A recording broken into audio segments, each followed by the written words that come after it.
9630 for all of your real estate needs. Hi, this is attorney Nick Pasalacqua.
The following is a presentation of Disruption Networks.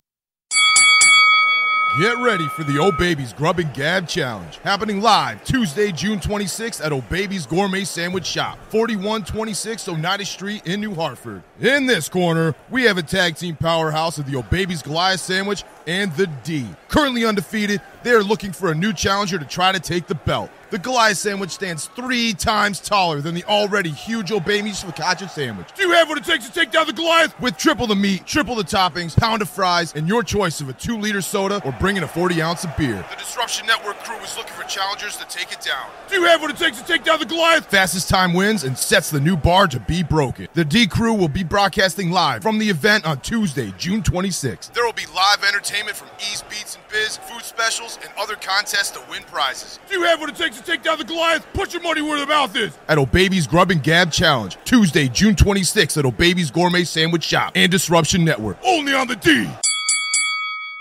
The Property Sisters of the Mohawk Valley was born when 3 top producing agents with over 25 years of combined experience selling real estate joined forces to take real estate to the next level. We practice with honesty, integrity, and the knowledge to help make the buying and selling process easy and stress-free for all of our clients. We pledge to always make our clients our top priority from start to finish and even after the house is closed. We will always be a valued resource for information and assistance for our buyers and sellers. Our customers over the years have become not only past clients, but great friends. As we join hands together as the Property Sisters of the Mohawk Valley, we look forward to serving our clients and our community and making a positive difference. You can reach us at 315-601-9630 for all of your real estate needs. Hi, this is attorney Nick Pasalacqua. The team of attorneys I have assembled at Pasalacqua & Associates has been carefully hand-picked to include the best trial attorneys in the particular areas of the law that we practice. Have you been charged with DWI or any other crime? Members of our team include former assistant district attorneys, now fighting to protect your rights 24 hours a day, 7 days a week. Have you or someone you love been seriously injured in a motor vehicle accident?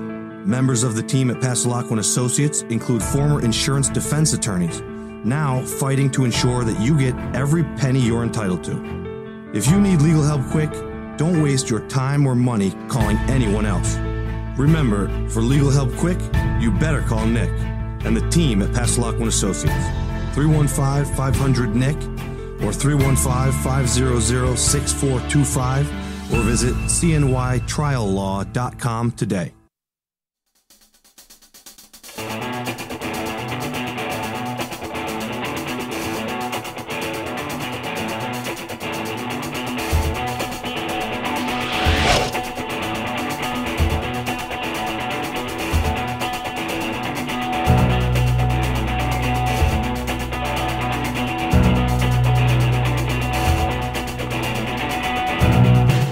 Good evening.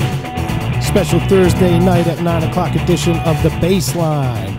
Live from Utica, New York, Disruption Networks. Here as always with my co-host with the co-most SPG, Mr. Sean Gaffney. How we doing, Sean? Doing good. How's it going, JP? Doing pretty good. And what you guys can't see out there, if you're watching us on Facebook or YouTube or Twitch or disruptionnetwork.net, is we got a guest tonight. We have somebody in studio tonight. We have Tyler Thomas all the way here from Utah. Yeah, my nephew Tyler here from Santa Clara, Utah. So, he's here. He is majoring in sports broadcasting at Dixie State University. Yep, beginning this fall, pursuing a career in sports broadcasting. We're giving him a platform here to get his career started, and we're happy to have you.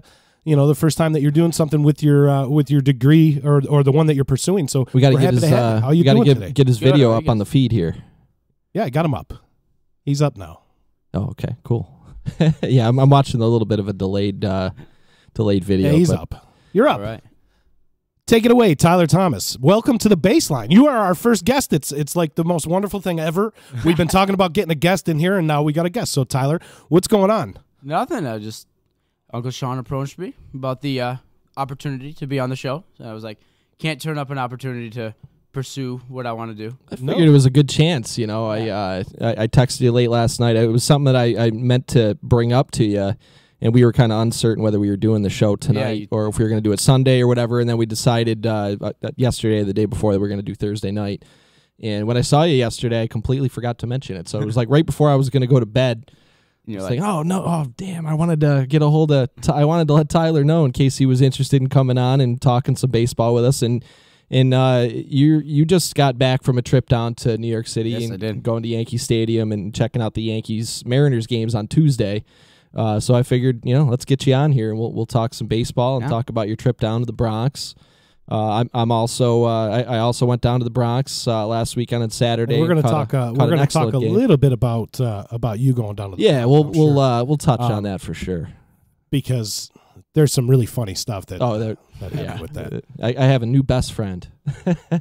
So, Tyler, what draws you into sports journalism or sports broadcasting that you're gonna be getting into? Oh, just I've always been attracted to sports. Playing and. Always watch. You. You're good. Okay. Just watching and playing it. Watching it with my dad. Every Sunday, football is always on. Yeah. So always watching it, heckling it at the TV because never get to watch a Bills game live all the way in Utah. So Oh, Bills fan, huh? Yeah. Yeah. The Thomas. You got to get him to come on our other show, the D-Line. Yeah, there's stop by and talk some Buffalo Bills a with football show on Disruption Network as well. Show. It's very. But fun. anyway, today we are going to get to some Major League Baseball news. So stick around. Yeah. And we want to hear what you got to say about New York and all things baseball. It is June 21st. We are 75 games into the Major League Baseball season. And the Yankees are in first place with the best record, and life is good right now. They are, and today's the first day of summer too. Today it is summer officially. It's the summer solstice. June 21st, 2018. Here we never are. thought we were going to get there. Coming here in the cold, rain, and snow so many times. Oh, so many shows. So many shows sitting here with freezing cold temperatures and snow during baseball season. So here we are on June 21st, and there's a couple interesting things that happened on June 21st in baseball history. In 1916. Red Sox right-hander Rube Foster tosses a 2-0 no-hitter against the Highlanders, which that's the New York Yankees. They turned into the New York Yankees. The first ever no-hitter thrown at Fenway Park, 4 years after they opened Fenway. So the first no-hitter ever thrown in Fenway Park happened on this date in 1916. And they no-hit the Yanks. they did. They had the Highlanders at the time, but yeah, the Yankees organization. And then Those bastards. the other notable thing that happened on June 21st was 1986. Bo Jackson signs a 3-year contract to play baseball with the Kansas City Royals.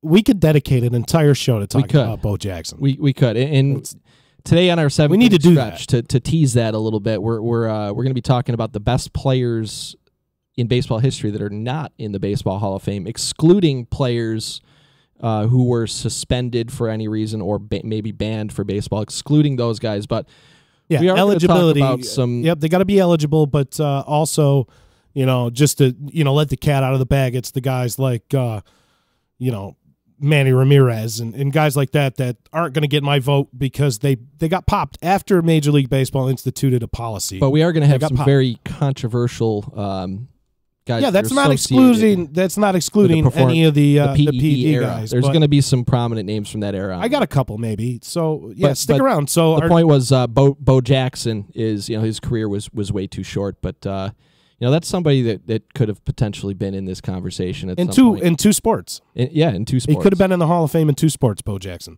potentially the greatest athlete ever. Really, Bo Jackson. yeah. It's because we didn't get to see guys like Jim Thorpe and things of that nature.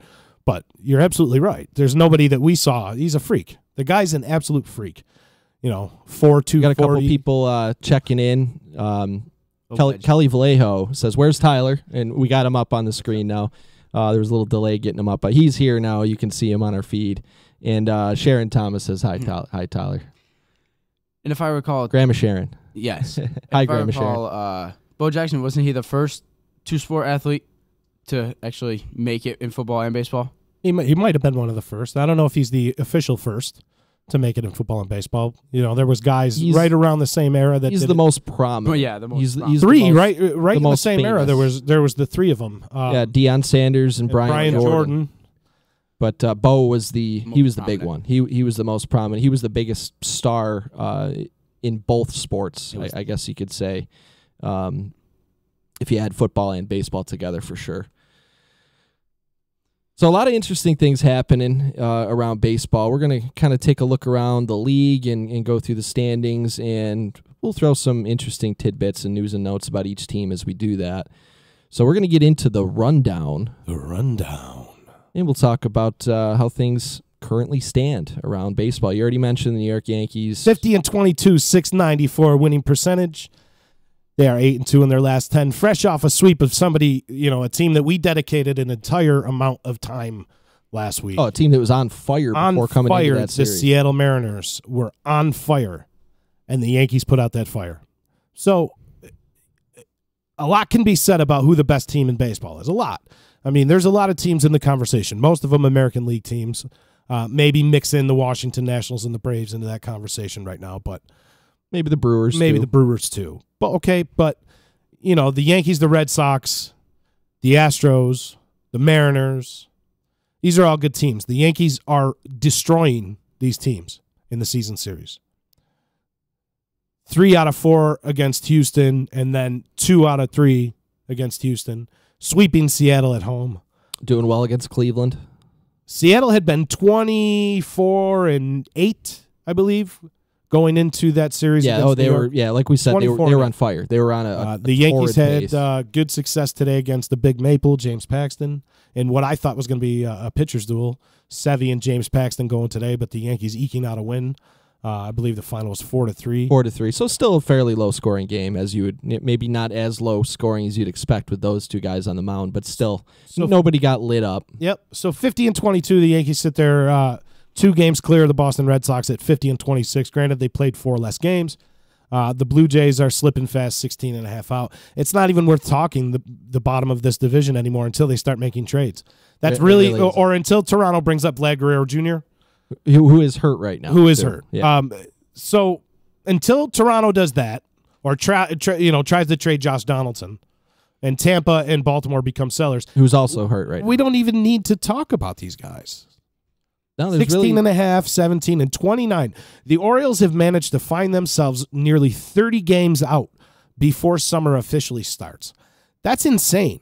Yeah, we're closing in on halfway through. I mean, the we've season. debated. They're going to end up since being, really the beginning of the season who the worst team. They're going to end up being 60-plus games back by the end of the season. That is just eye-popping. They got to struggle, I think, to win 30 more because you know that they're going to get Britain's not. Oh yeah, they're going to be trading their best. Brad player. Brock's not going to be there. Machado potentially couldn't be there. Adam Jones, you pick a player, he might not be there after July. So they're going to have to struggle to win 30 more games. What is there? 80 more games left? About that, maybe a little bit more. A little more. What did I say? There. We're 75 games into the season. Yeah, we're not quite to the halfway point, but we're very close. We're a week and a half away from the halfway point of the season. 87 some odd games left. They got to go 30 and 57 to win 50 games, or 29 and 58 to win 50 games. That's insane.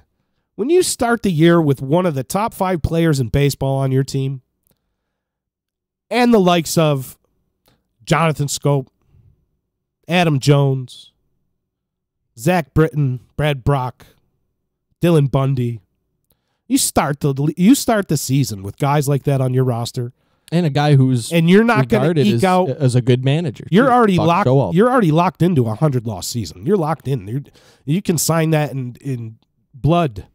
Baltimore will lose 100. They got to worry about losing 110. That's pathetic. When you start the year with a squad like that, and not to say that they had the best situation. We knew that they were going to be sellers from the get-go. But they make an inexplicable signing leading up to the beginning of the season. Alex Cobb. When they go out and get Alex Cobb, who, can we say, underperformed to his contract? I think so. I think that's the type of contract that's going to, it's now blown up in their face because they can't offload it. It wasn't a team-friendly contract anyway to begin with. It just made zero sense what they went out and did with Alex Cobb. But we knew that the Baltimore Orioles were going to be sellers. Now they've just become a pity case. It's not fair. It's not right for those fans that show up to Camden Yards every single night to watch this team, to watch them lose 110, 112 games. That's just not fair. Not when you start with 3 former All-Stars or 4 former All-Stars on your team. Oh, how bad do you think Manny Machado is just itching to get traded? You got a top 10 at 3 positions on your field. You got a top 10. Top 10. And a decent bullpen. And Zach Britton, who I believe he led the league in saves his last complete season, did he not? At 47 saves, maybe. Come on. 50 wins should be in the bag, but it's not. You're going to have to struggle to get to 50. So that's my rant on the Baltimore Orioles right there. We knew it was going to be bad, but really, and then it just brings up that Alex Cobb sore thumb that I have for that deal. That's just inexplicable what the Baltimore Orioles have done. And they find themselves nearly 30 games back, as we said. Just crazy. But like we said, the New York Yankees, Boston Red Sox sitting up there again. Every show so far, they've separated themselves. Gleyber Torres from the pack. Continues to amaze. Gleyber Torres. For a 21-year-old kid, right? What he's doing, he's good, right? Gleyber Torres, he's good, right? A couple interesting notes on Gleyber Torres that I saw this week. Right now, he didn't make his Major League debut till, I think it was April 21st or something like that. It was within a day or two of that. So he missed the first 3 weeks of the season. He hasn't been in the majors the entire season. He missed almost a month at the beginning of the year. Right now, he has more homers, RBI, and he has a better average than Chris Bryant of the Chicago Cubs. And it widely regarded as one of the elite players in baseball, an MVP, one of the best young hitters in the game. And Gleyber Torres has more homers, RBIs, and he's hitting for a better average. And a lot of that production has come as the number 9 hitter. He's moved his way up in the lineup now. He's batting 5th, 6th most games now, at least for the last week or so. Obviously, more than deserved. He's killing it. He's actually, since he hit his first home run, he hit his first home run on May 4th. Since he hit that first home run, he is second in Major League Baseball in home runs to J.D. Martinez. That's ridiculous. It is. And as you've noticed, he's creeped and creeped and creeped up that lineup. And he's now, the last few games, protecting last year's NL MVP. So if that doesn't speak volumes about what the Yankees feel that they have right now in Gleyber Torres, the fact that he's literally protecting their $290 million man. Yeah. He's sitting right behind the NL MVP, the reigning NL MVP. Note. 290, 14 homers, 35 RBIs, 2 steals, 24 runs scored. He's already a 1.7 WAR for the season. Here's another Gleyber Torres note. He is at 14 home runs right now at 21 years old.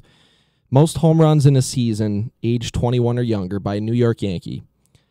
Joe DiMaggio hit 29 in 1939. That's the record. That's the most home runs a 21-year-old or younger has hit as a New York Yankee. I know it might be putting a lot on Mickey Mantle. him. It might be putting a lot on him. Mickey Mantle hit I think he gets there. 23 in 1950. 23 is in the bag. 23 might be by the All-Star break. And Mickey Mantle hit 21 in 1953 in his year 20-year-old season and 21-year-old season. And there you got Gleyber Torres with 14 homers. Really, what are we, a month and a half into his career? I guess 2 months now into his career. So I can't say enough about the kid. I know I'm kind of gushing about him, but he continues to amaze. I saw there was a funny thing on Twitter. Is Justin Verlander was kind of throwing some shade at Gleyber Torres. I don't know if you saw that. I didn't. Justin Verlander throws shade at everybody. He started liking some tweets that were kind of questioning Gleyber Torres' power numbers. Somebody was saying, "Oh, this is how many home runs he hit in the minors per game, and now he's crushing the ball, and he didn't have this much power in the minors. What's going on?" And Justin Verlander liked the tweet, and he got called out for it by a whole bunch of Yankees fans and non-Yankees fans. A whole bunch of baseball people called him out on it, but don't knock the kid. Just enjoy it. Just enjoy watching the kid play the game because he's fun to watch. He's not the only one right now, too. There's a whole bunch of great young players in baseball that are really a joy to watch.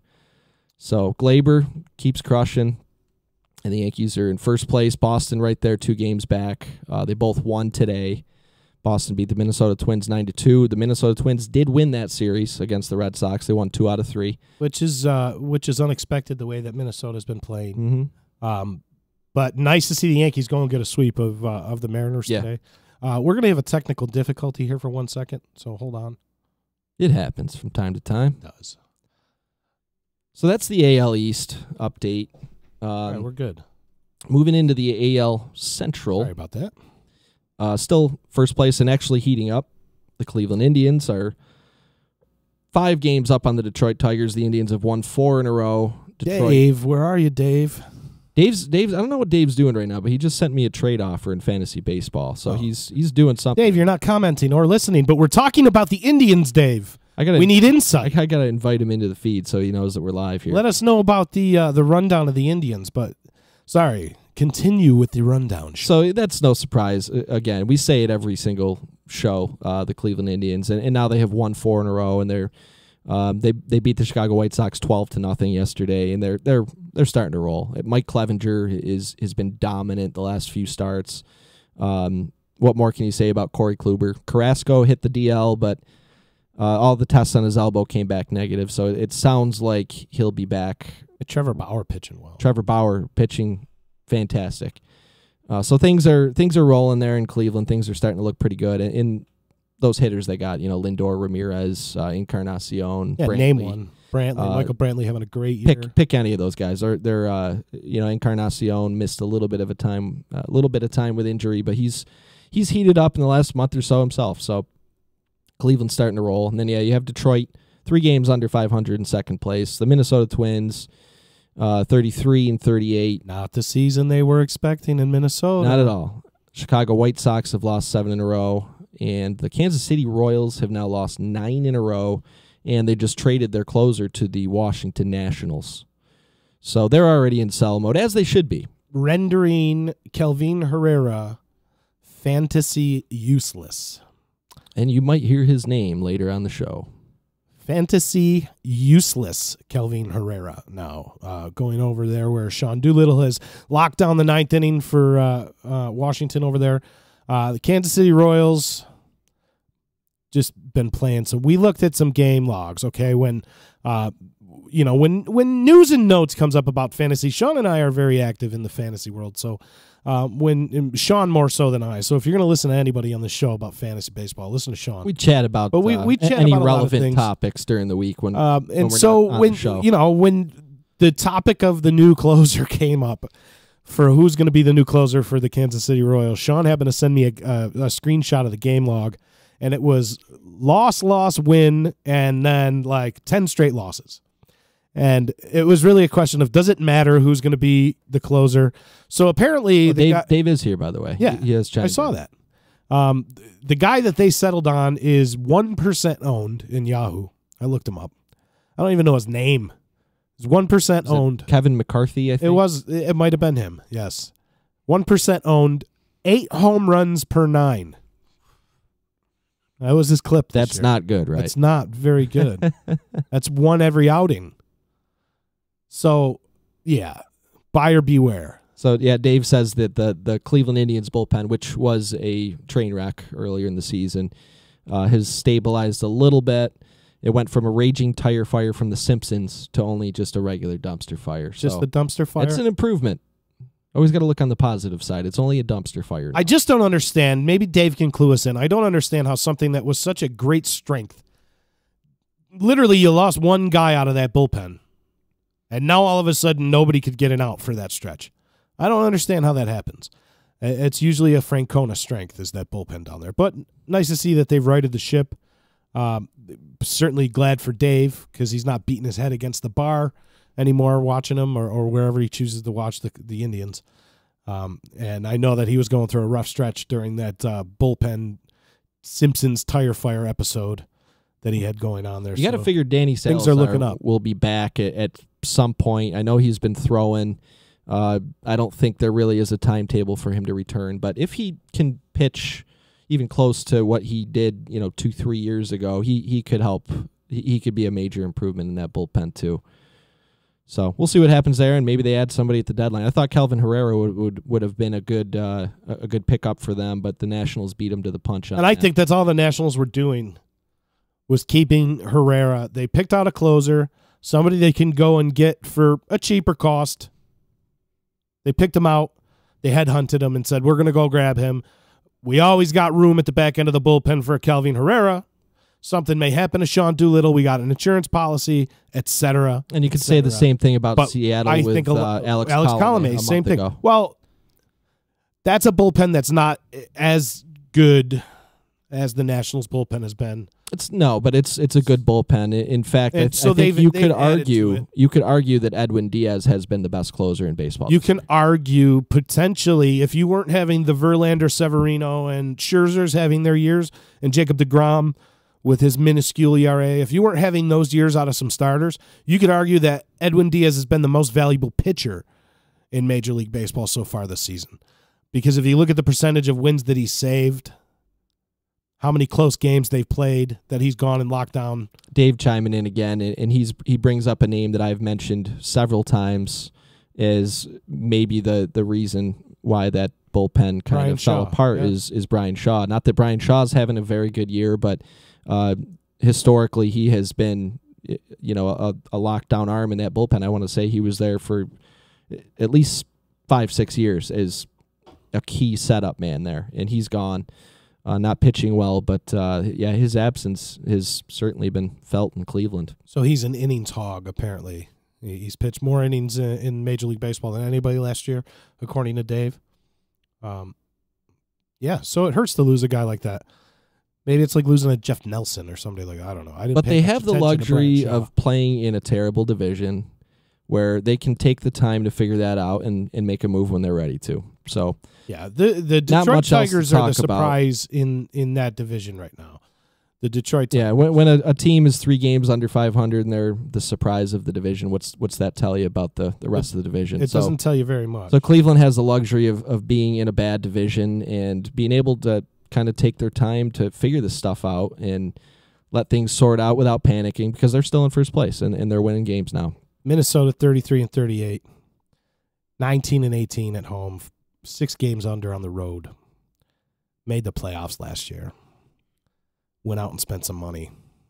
Logan Morrison, Lance Lynn, was pitching okay, but not where they expected to be. 5 games under, 6 games out, behind a relatively struggling Cleveland Indians team. They had their opportunity to seize some control of this division early on in the year and failed to do that, and they just keep slipping back. Yeah, further and further every show. There's not much else to talk about there. I mean, right now Chicago and Kansas City are a combined 0-16 in their last 16 games. And let's head over to the AL West. This is a much more interesting where there division to is talk about. another team that is on the sinking ways right now. They have an anchor tied to their ankle. That's the Los Angeles Angels, 3-7 in their last 10. They did win yesterday. Not due to anything Mike Trout is doing, that's for sure. No, we're going to get to some Mike Trout gushing in a little while, I promise. What do you think about Mike Trout, Tyler? Oh, I mean, what can you say about him? He's leading every aspect of the league right now. Hits, home runs, RBIs, not stolen bases because, I mean, he's not the fastest guy in the world. He could be. Just they don't risk it with him anymore because he's so valuable that, and he has been hurt stealing bases before. So that is a lot of a risk. You don't want your guy that could go, 40 and 130 with a 1100 OPS. You don't want him stealing bases. Stay where you are, play station to station, and he takes the extra base, and he steals bases too. And as ridiculously good as he is, he's kind of under the radar with the national media because of the East Coast, West Coast. I don't know if you call it a bias per se, but just the fact that he's doing most of what he's doing when a lot of people on the East Coast are sleeping. Yeah. So Mike, you have the luxury of being on the West Coast, so you can watch. Yeah, I mean, but they never really air. They never really air any of the baseball games out there. It's not really. The Angels aren't the top priority on the Utah. What is the Rockies? Are you more the Rockies? Rockies. Yeah. You get Yes Network out there? No, that's awful. You have to buy the. You have to buy the MLB package to get the Yes channel. That sounds like torture. Yep. You're gonna have to get on your dad about that, Todd. If you're listening, I have been. It's like $99 for the rest of the year. Yep, I know, and he's not getting it, and I'm gonna start slapping him around to see if we can get it. If you have a kid, apparently that's the alarm for not having Yes Network. Yeah, I don't know what that was. That might have been the technical difficulty that I was forecasting. It's the emergency alert system here at Disruption Network. This is only a test. Only a test of the emergency broadcast system. In the event of an emergency, a number will appear on the screen and you will be directed to call. And then they play the annoying beeps for about 15 minutes straight. It wakes me up at 4 o'clock in the morning when I'm just trying to watch MLB Network and talk to Tyler Thomas about what goes on in Utah with baseball. So and a whole lot of nothing goes on in Utah with baseball. Well, you got to know about Mike Trout up there in Utah. Of course, though, right? yeah. So Mike Trout right now, 1158 OPS. We don't even need to talk about any numbers. It is June 21st. He's playing to an 1158 OPS, 469 on base, 335 batting average. He's walked 64 times and only struck out 60. For a guy whose major knock was he was a strikeout guy in his first couple years, he figured it out. Just like guys like Judge will figure it out. 60 strikeouts to 64 walks. He's already scored 60 runs. The Angels are 74 games in. He scored 60 runs. About the stat I sent you the other day with Mike Trout. I don't know what the updated numbers are, but as of yesterday, before yesterday's game, his last 8 games played, he had made 8 outs. 8 outs. 8 outs in 8 games. 20 hits. What did he hit? What did it say? It was something like that. I don't know the exact number. I gotta look something ridiculous because it was ridiculous. So we are literally witnessing out there in the AL West. We are literally witnessing greatness, and it doesn't get talked about. Now MLB Network does a really good job with their Mike Trout coverage because every Mike Trout at bat is streamed live on MLB Network, which is something cool that they do, as they should. So as we were talking prior to the show, what I said was, I'm gushing over the fact that eventually, after 2020, Mike Trout probably going to be playing on the East Coast.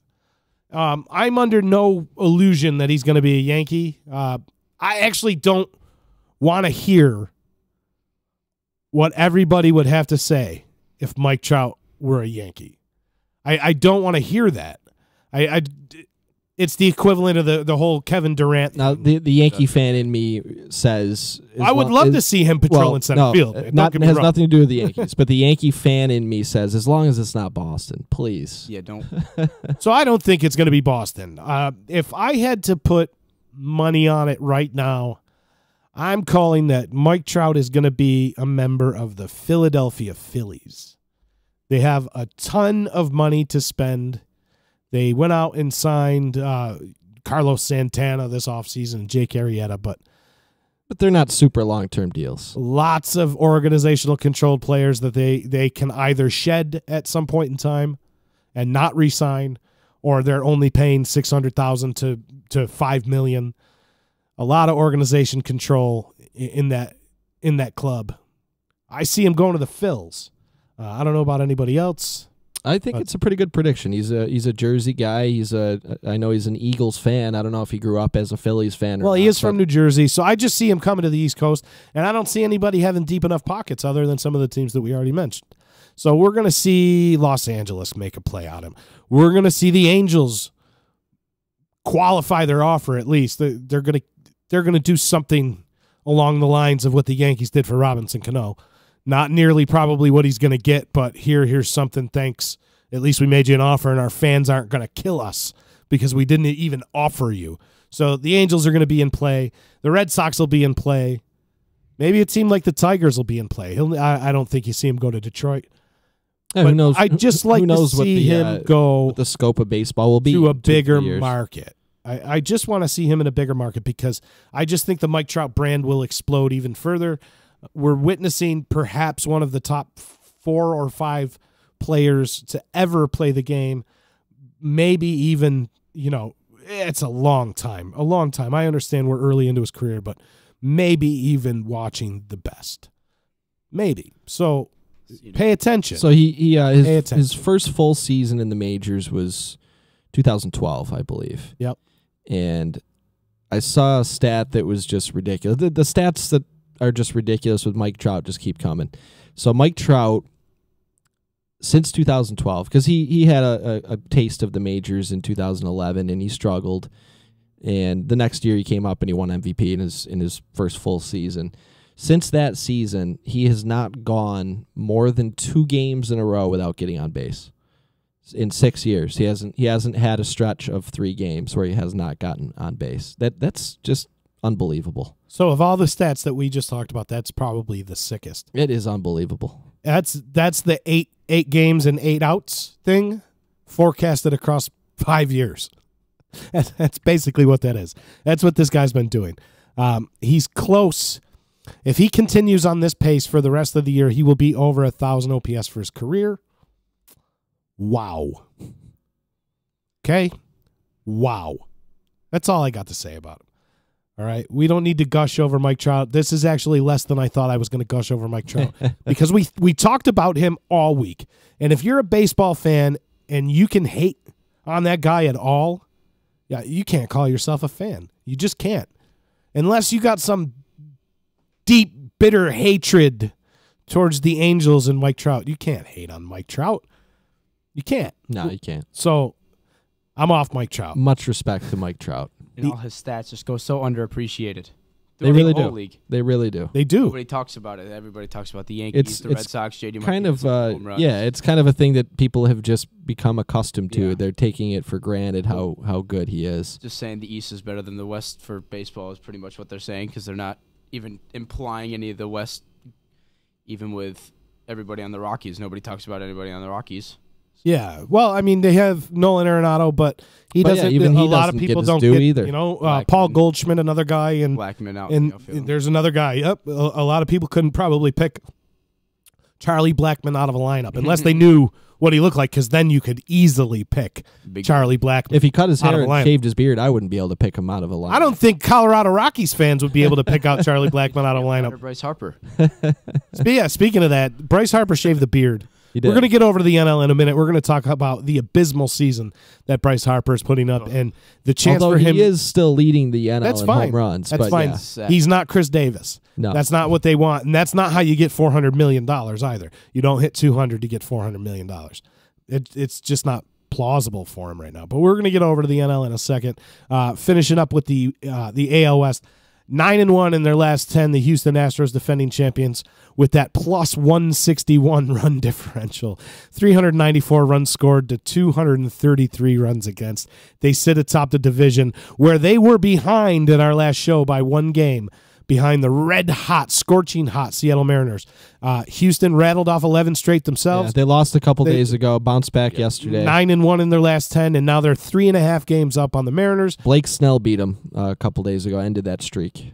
Blake Snell looking good down there in Tampa. He is. He's looking really good. That's your boy, Blake Snell. He's got nine wins on that Tampa team. 9-4. 9? What do they have? 25? The whole 34. They're 34. Like I forgot 30s. that they were playing okay. They're only 6 games under 500 there in Tampa.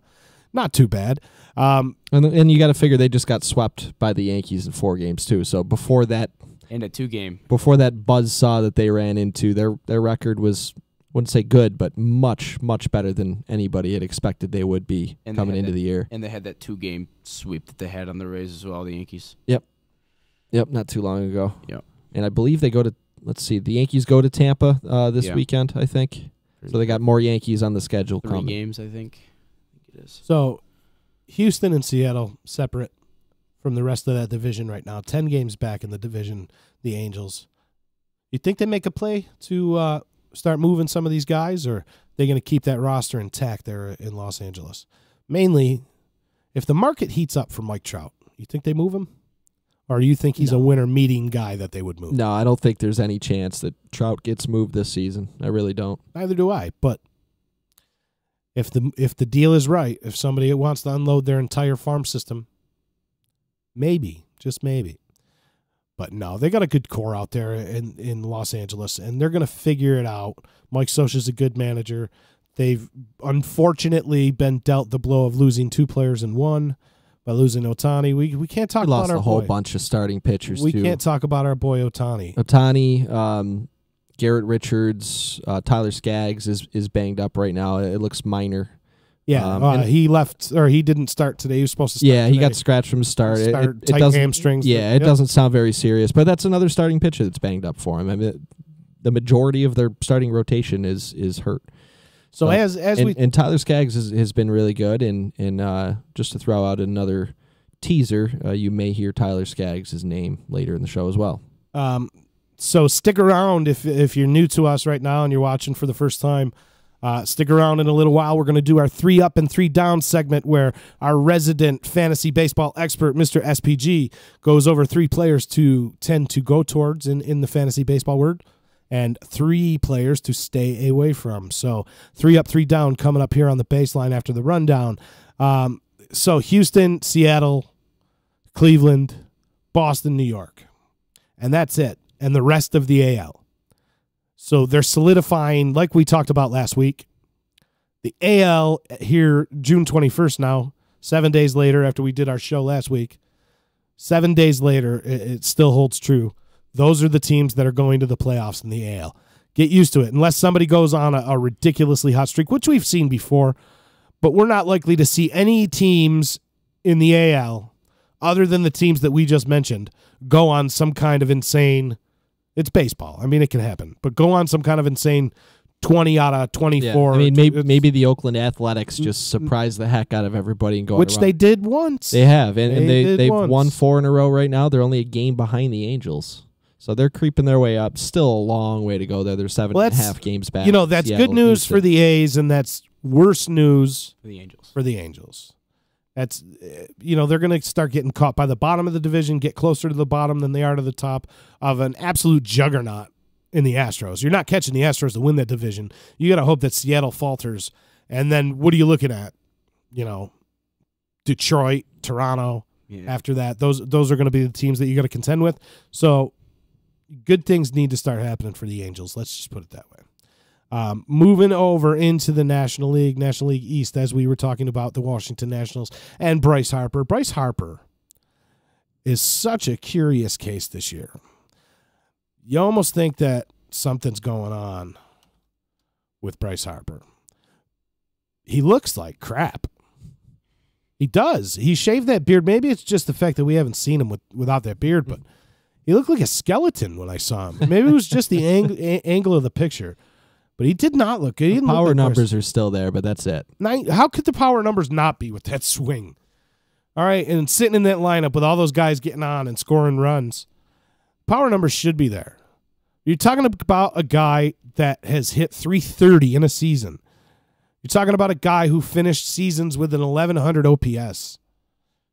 You're talking about a guy who's gone, they say one good fluke year, right? But that fluke year is 42 and 99. Not very fluky with a 460 on base percentage. Drew 100 walks two years in a row. So I understand that he missed games last year and the numbers are going to reflect that, but he hit 319 last year. He did. He's still getting on base, but The 209. He's not the Bryce Harper that we hit. He's not the Bryce Harper that's going to get $400 million either. I don't see that happening. He's costing himself a lot of money with hitting 209. It's just my opinion. I think he's still going to forecast a lot of money out there because he's going into his age. Oh, yeah, he will. He's going into his age 25 year, 26 year. He's only 25. All right, so he'll be 26 next year. You're going to get him on a 10-year deal through his age 36 season. The numbers forecast, all right, the power numbers, they say that he's going to do that. He's going to continue At this point, I'd be surprised if it's a 10-year deal. I think it's especially. Are we past those days? If this season continues, I would almost expect maybe he signs, a 3-4 year contract in hopes of turning it around. I don't see Bryce Harper going into his age 29 year on a contract. We'll see. Mike Trout signed not when there's fairly short-term deal not too long ago compared to what you would think. Everybody was thinking 10-year deal. It didn't happen. Well, I think that's more a product of Trout. The market wasn't there for him yet. I'd be willing to put money on that he does not get a 10-year contract. Yeah? Yeah, I'd put money on it. I think he's going to go where the longevity and the guarantee is. Well, it takes two people. Of course, he's going to want a 10-year contract, but I don't see a team giving him a 10-year deal. Interesting. I really don't. What's the max that you go right now on Bryce Harper? I'd probably the max contract still be a very long-term deal, like maybe 7 years. 7. The number that I had in my head. Maybe 6 with a club option, or 6 with a mutual option and a club option, making it an 8-year deal. Yeah, I think a deal with options is what you'll end up seeing. I think somebody offers him a 10-year deal. So I'm on the other side of that. I just think that he's going to be more in the range. I still think he gets $300 million total value. Oh, he's going to get a huge contract, whether he's hitting 200 and 215 or not. I think you're going to be close to maybe the 340 range for 10 years. It's just what I see. I still see the 10-year value, not necessarily in the way he's been playing. And if I'm the GM, I'm not offering the contract. I'll hold out for 2020, and I'll go after Mike Trout. I'll save my ducats, and I'll go after. And I think Trout. That's part of the reason why you're not going to see him get a 10-year deal. Well, Manny Machado, you're going to see Manny Machado sign before Bryce Harper. I don't think there's any way that you don't. And the whole 10-year deal thing, to me, part of me not thinking he's going to get it is not the numbers he's put up. It's not him having a down year, but it's his reputation around baseball too. I mean, he's not your Mike Trout, as far as how he's perceived around the game. Squeaky clean, Mike Trout. He's kind of known as hothead. Yeah, he's like a hothead. He's got a fiery personality that turns a lot of people off. You see him getting in brawls and stuff like that, High which ejection there's plenty of great players that have.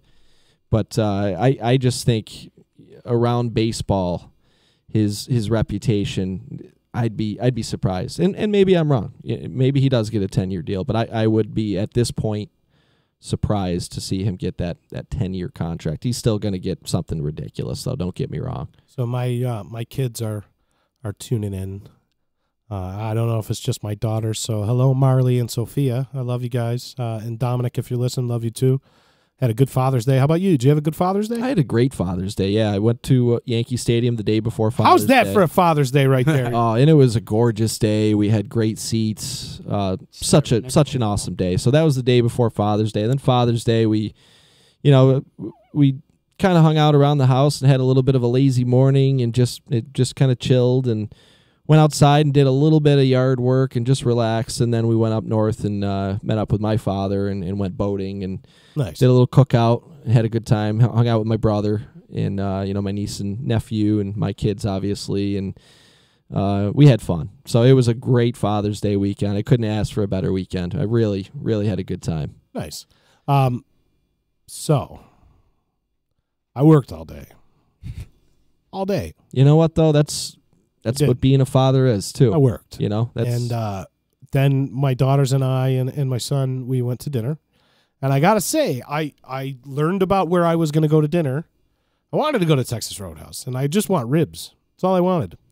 That's a good Father's Day meal. I just wanted ribs. That's all I wanted. And there was a line literally going back to Toys R Us. Out the door, about 50 people waiting outside. So I said, you know what?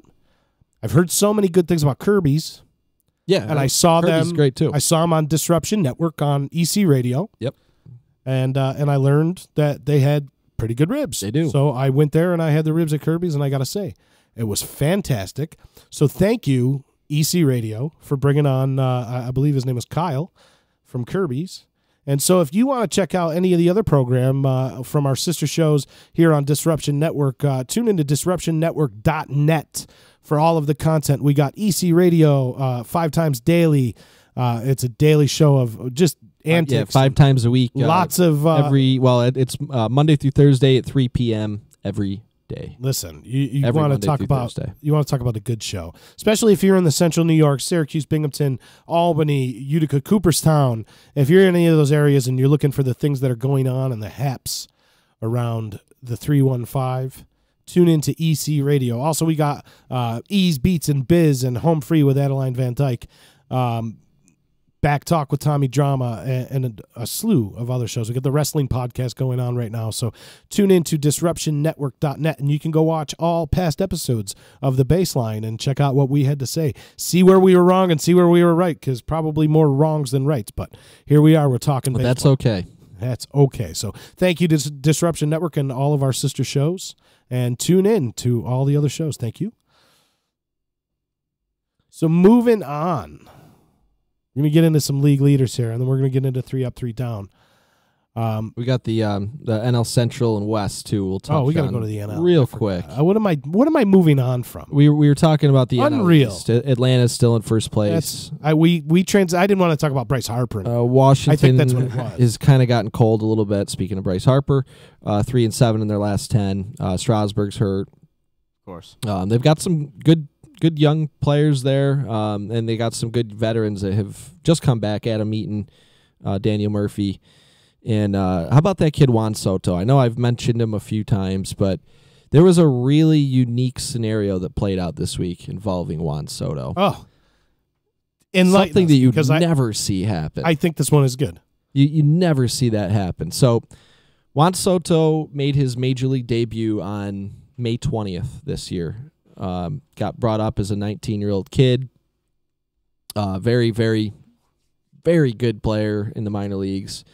He's the age of players that should be just starting to establish themselves in A-level minor league ball. But Juan Soto has come up and he has just put up great numbers just right off the bat. So he came up on May 20th. I think he had a pinch hit at bat in that game. Didn't get a hit. His first start was the next day on May 21st. His first major league at bat. What we thought was his first start. He hits a home run. So we thought that was his first major league home run because at the time that was his first home run. May 15th, 5 days prior to him getting recalled, the Yankees and Nationals have a game that in the 6th inning it gets postponed. So they had to resume the game this past week on Monday. So Juan Soto is allowed to come in as a pinch hitter, even though this game technically goes on the books is May 15th, 5 days before he made his major league debut. Juan Soto hits a pinch hit home run. They end up winning the game, beating the Yankees. That goes down as his first major league home run. 5 days before he made his major league debut. That's crazy. Yes. So I read some stuff on that. Elias Sports Bureau is still classifying his original first home run as his first home run, but classifying the one that he just hit as having taken place before the other one, almost like an asterisk situation. So the kid was literally in the minor leagues. So still, when this game started, forever, nobody will really know for sure what his first home run was, or who's got the first home run ball. Right. What if this guy ends up hitting 730 home runs? He goes to the Hall of Fame. Right. Who's got the first one? I think I'd rather have the anomaly one. I think I'd rather have the one that he hit in this home. I don't even know if that thing landed in the stadium. Oh, he crushed that ball. That might have been the farthest home run I've ever. I understand that it had to land, and Statcast didn't have it as even the farthest one this season, I don't think.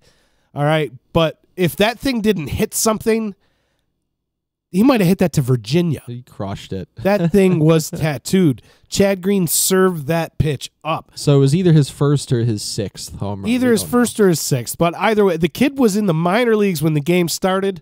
And the kid hit the game-winning home run when the game ended. And I brought up the fact, too, and I don't know if it would matter because it's only 5 days, but does that change anything with service time? You have to wonder if that fact. Yes, you know what? We didn't look into that, and we should tweet. We should tweet somebody like John Heyman maybe and see if he's got an answer to that. If his service clock starts before, it didn't really matter because they started his service clock anyways. Right, but still, it kind of makes you wonder. Yes. If his service clock does change, now his Major League debut is May 15th, I don't know. To quote, maybe Tim Kirkjian is the guy that says this the most. I've been watching baseball my entire life, and I see something new almost every single time I watch. That's the reason for watching baseball right there. You can't see newer stuff like that in baseball or in basketball and football. You just can't. Yeah. You don't see so many unique, interesting things able to happen. One last thing on Soto too is he's batting .407 with a 1393 OPS against lefties, and he is a lefty.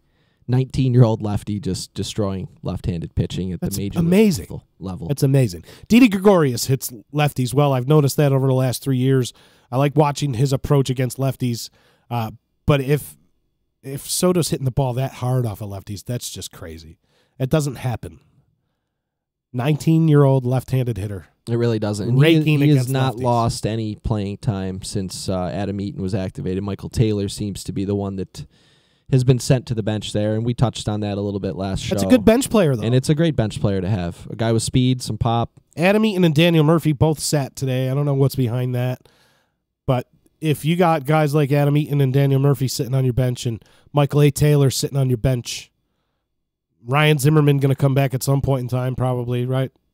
Yep.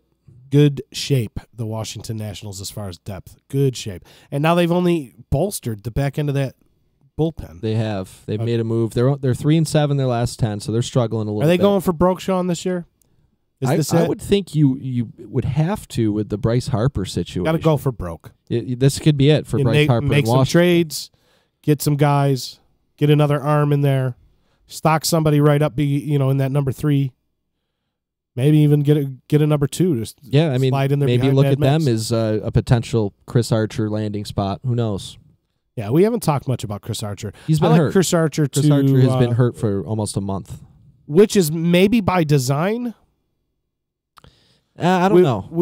I don't know. We've talked about that before, that they needed to go and wrap him in bubble wrap before the start of the season. I don't think it's by design. No, but it looks like he's going to make some minor league rehab starts, and I don't think that would be part of any kind of preserving his health plan to be throwing him in the not even league. The preserving the health, but maybe preserving his numbers. Yeah, even so, I don't know if he has some minor league rehab starts coming off an injury. Awful tough to trade a guy with a 7 ERA. It is, but what if he gets lit up? Great return. What if he gets lit up in the minors? That's even worse. Agreed. Well, we're on the same page. They need to get a max haul for Chris Archer. I think Chris Archer is going to go to the Brewers. That's my prediction. I think that's the Brewers. That's a very logical landing spot for Chris Archer. Yeah, it makes perfect sense. That's a team. We'll move over into the Central. Philadelphia 39-33, 3.5 games back in the East. By the way, 7-3 in their last 10, playing really good ball there for Gabe Kapler. The Mets continue to free fall with an Again, How about the Mets with actually anchor won? around their ankle. They actually won 3 in a row, but now they've lost 3 in a row. Brandon Nimmo with 3 and 7 in their last with 10. the quote from Major League on the you win 2 in a row. It's called a win streak It if you win has today. happened before. Yeah, he's throwing around quotes from Major League, which, you know what, you might hear some of those quotes. The only coming to the bright spot baseline outside of soon. Jacob deGrom, that's the only bright spot for the Mets right now is Brandon Nimmo. It is. And hear the his name Marlins, later. the Marlins doing what the Marlins do, 29 of 46, 15 games back of the Atlanta Braves. The Atlanta Braves still hanging tough in that NL East. Over to the Central Chicago, 42 and 29. Atop the division with Milwaukee at 43 and 30. They're both 5 and 5 in their last 10, so not playing optimal baseball right now. Some games coming up against each other. The Cardinals, 4.5 games back of those two teams. Quick note Still on a cool in story good that spot. I heard about the Cardinals. Their young pitcher there, John Flaherty, who has all the potential in the world. Jack Jack Flaherty, I'm sorry. No, it's all right. Don't get him confused with the plastic man don't from Yes get him Network, confused all right? with John Flaherty. I can't So stand Jack Flaherty. John Flaherty. All right, go ahead. At the end of last season, I guess he'd been talking to Adam Wainwright, the long time I miss Adam. former ace of the Cardinals, who has just not been, the Adam Wainwright of I old miss Adam Wainwright. last couple of years. So I guess he'd been talking to Adam Wainwright, throughout September, and he said, "Hey, all I want is a chance to sit down with you and talk baseball sometime here before the end of the season." And then the last game of the season came around, and they hadn't sat down yet. So Adam Wainwright, he catches Jack Flaherty in the clubhouse, and they sat down and they talked baseball for 2 hours following the final game of last season. So that's cool to hear, Wainwright. And who knows what they talked about. They could have been talking actual pitching, or they could have just been doing who knows what. Talking about the Sandlot or something. Who knows? We got Dave on the text line here. Kind of bolstering what I just said.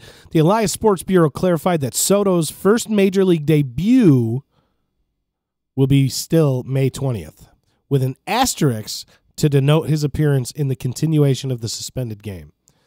It does not look like it affects service time.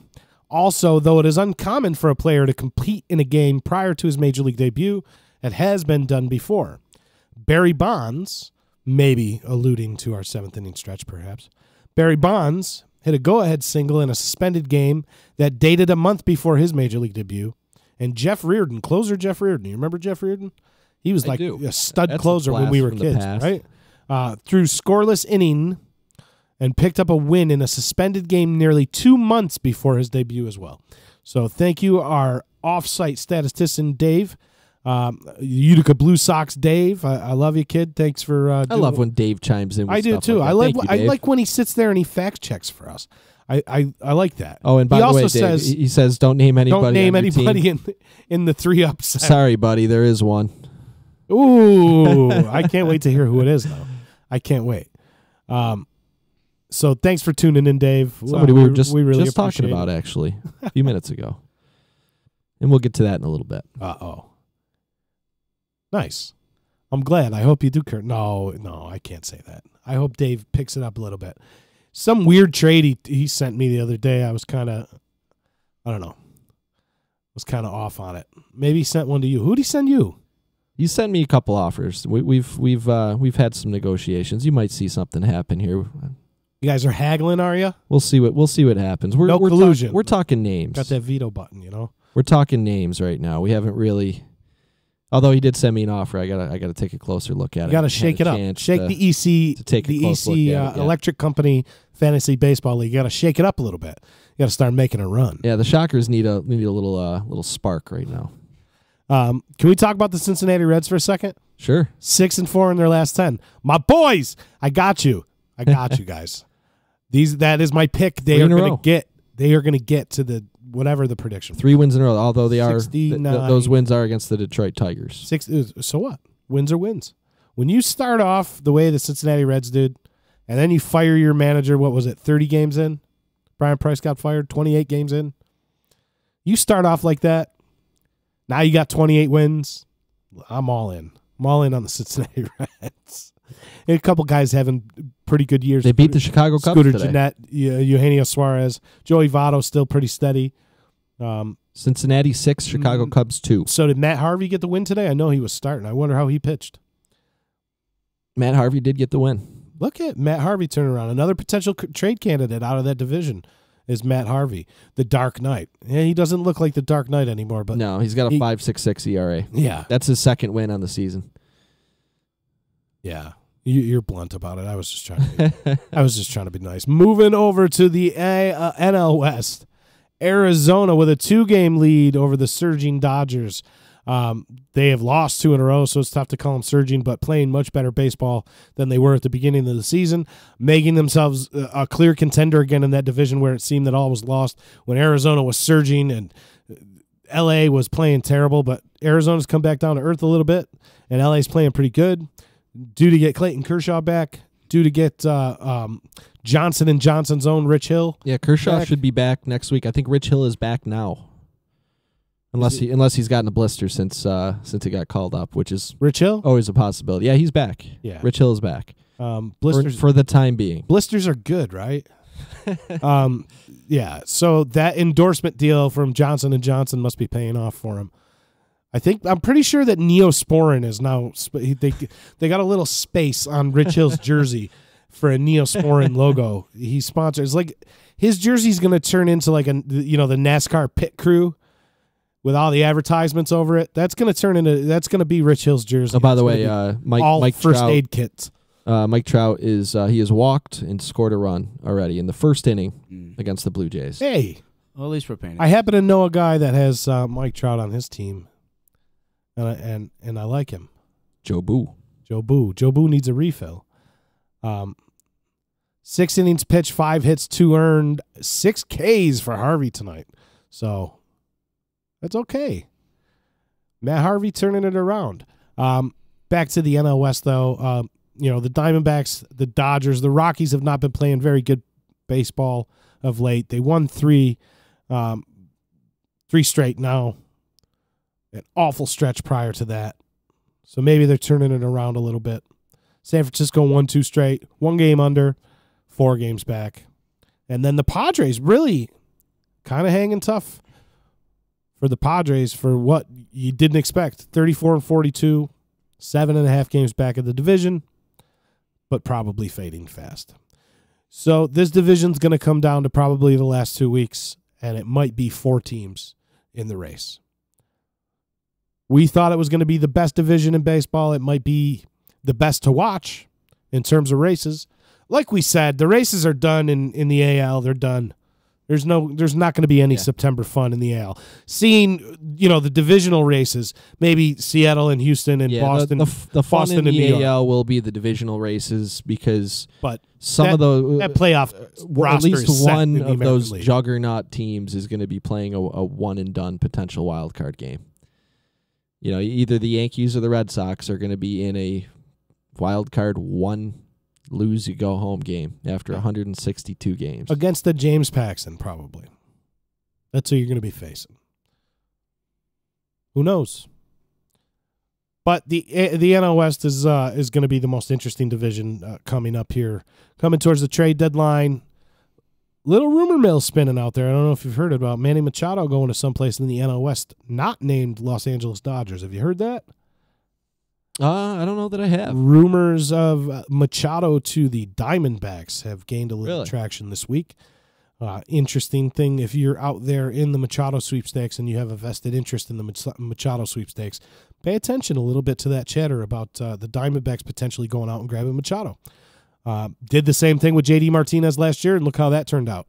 Really, really well for them. They lost out on him in free agency, but really well. Mm-hmm. That was the signing, or that was the trade last year. It was. That was made at the trade deadline. The MVP of the trade deadline, J.D. Martinez. So he's having an MVP caliber year this year, too. He was hitting home runs at a more frequent pace during his tenure with the Diamondbacks than Giancarlo Stanton did for the entire season when he hit 59. So that tells you how ridiculous his stint with the Arizona Diamondbacks was. Yeah. So that's the rundown. Not much has changed with the league leaders. I'm just going to kind of scan through the top end of some of them. But Jose Altuve, he's heating up. He's batting .347, leading the AL in batting average. Scooter .347, that's good, right? Scooter Gennett on top of the NL batting average leaders with .336 average.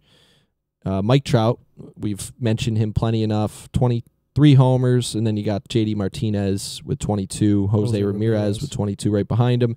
In the NL, you got Bryce Harper with 19, and look who's number 2 all of a sudden in home runs in the NL. Paul Goldschmidt, only 3 home runs behind Bryce Harper for the lead in home runs in the NL after just having a horrendous May.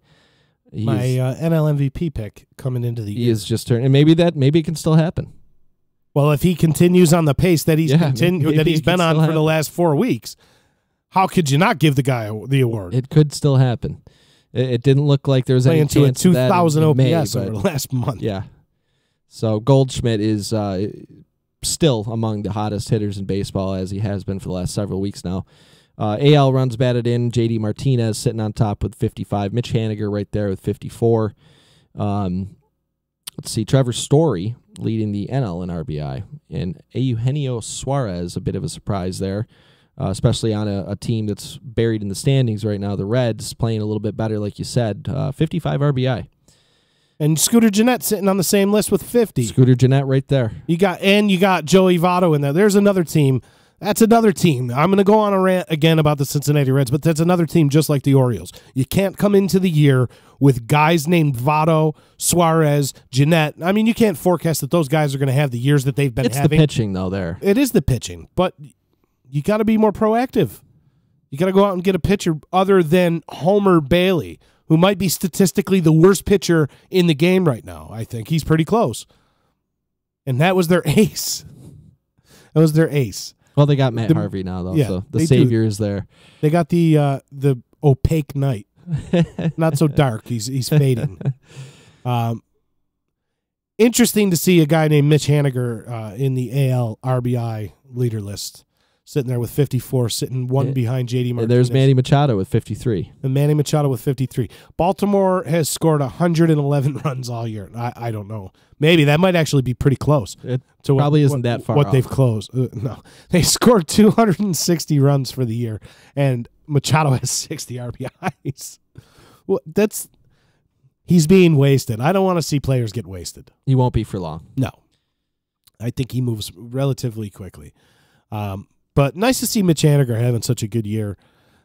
Somebody said earlier today, I read a quote that all Mitch Haniger needed to do was be given an opportunity to play somewhere.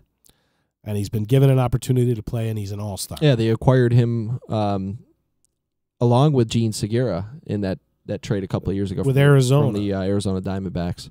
Does Arizona just get shafted in every deal? Not the J.D. Martinez one, but they ended up losing him as a free agent, which I think they kind of that was a rental.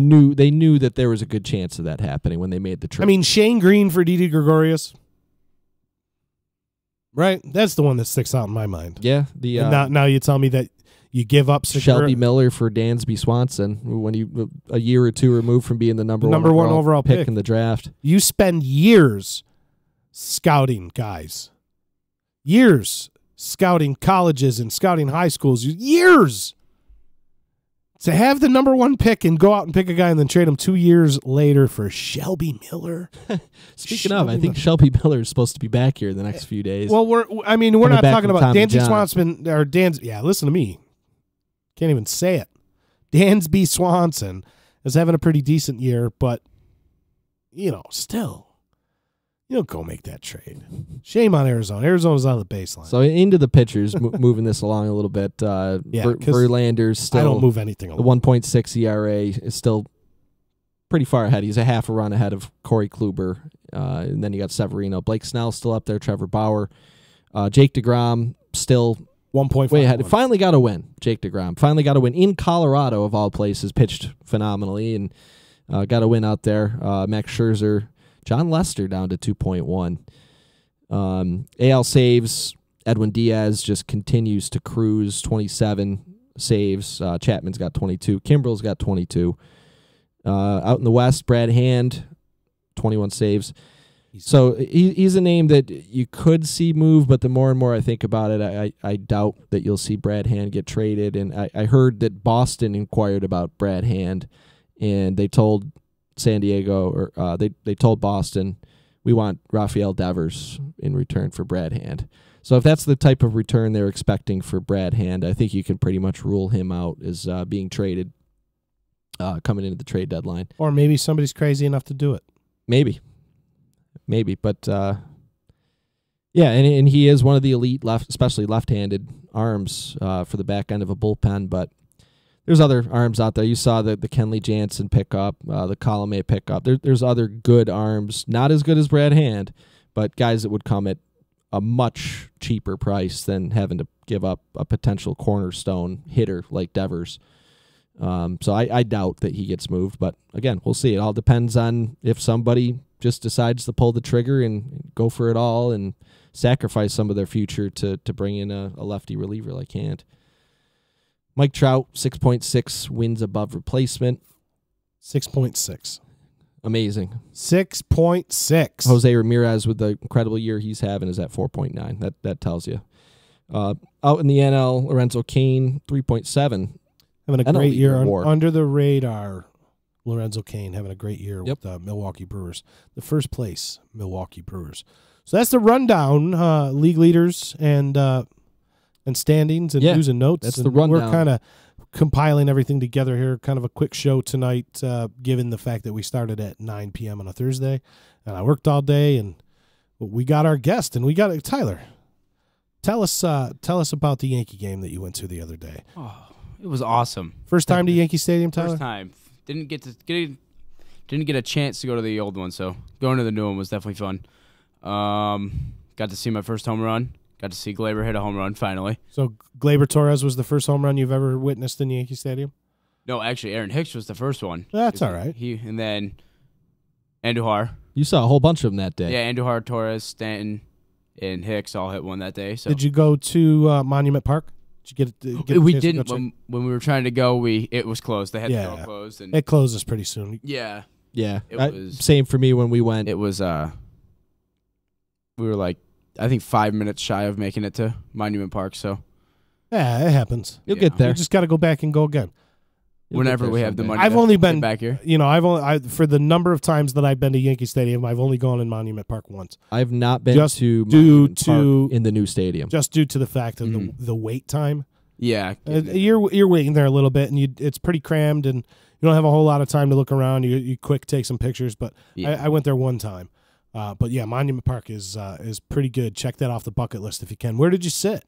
We sat top deck in right field. Hot day, Hot day. so it was hot up there. Yes, it was. Yeah. But it was a late game, so the sun kind of went So you down got to pretty go to a fast. night game. Yep. The energy's a lot different at night.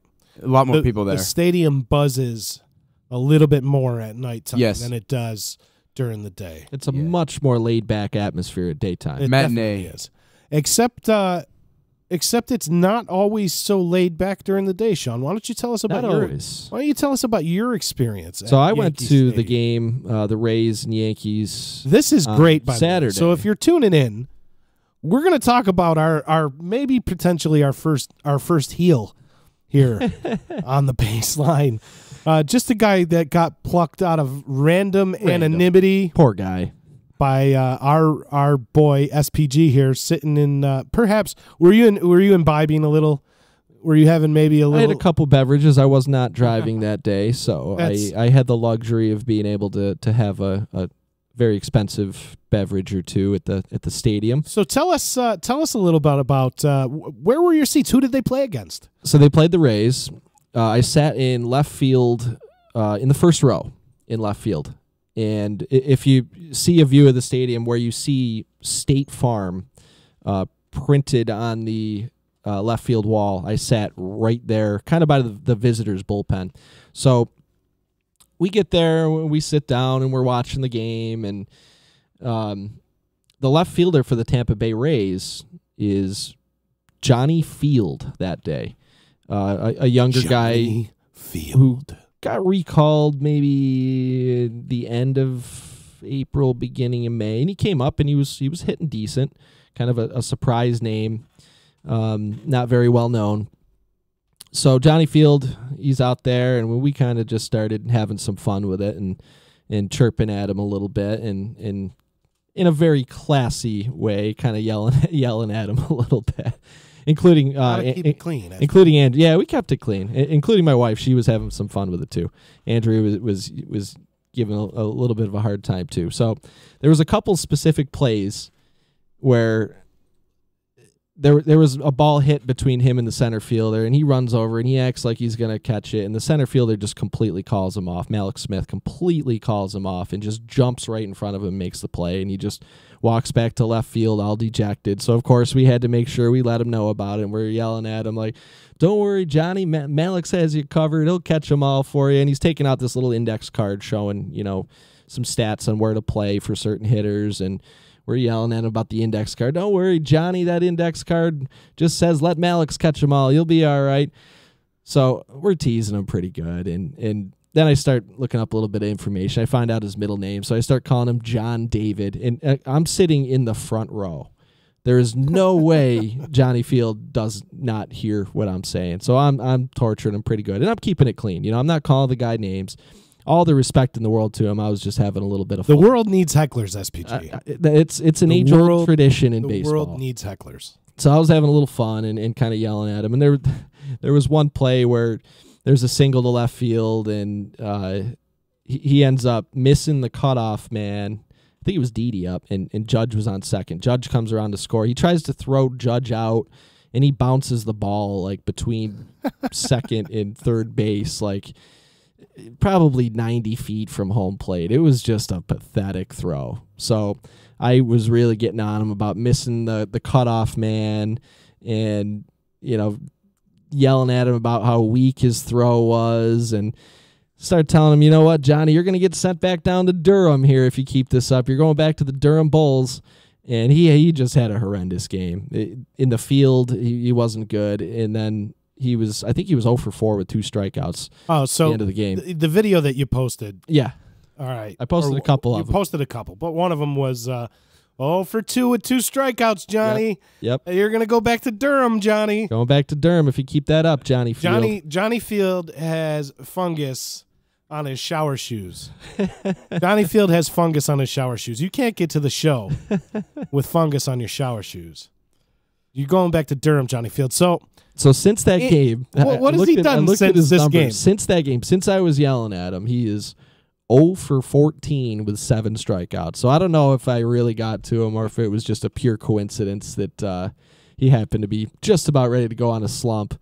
But I had fun yelling at him. On the way home from the game, I even went on Twitter and threw a tweet on his... We can claim that your conclusion put it into his head that your voice is always there. Yeah, he's still thinking of it. Yeah, so if he does get sent back down to Durham, the Durham Bulls are making a visit in Syracuse next month. And we're the baseline... Again. We might have to make a baseline trip to Syracuse. A live remote.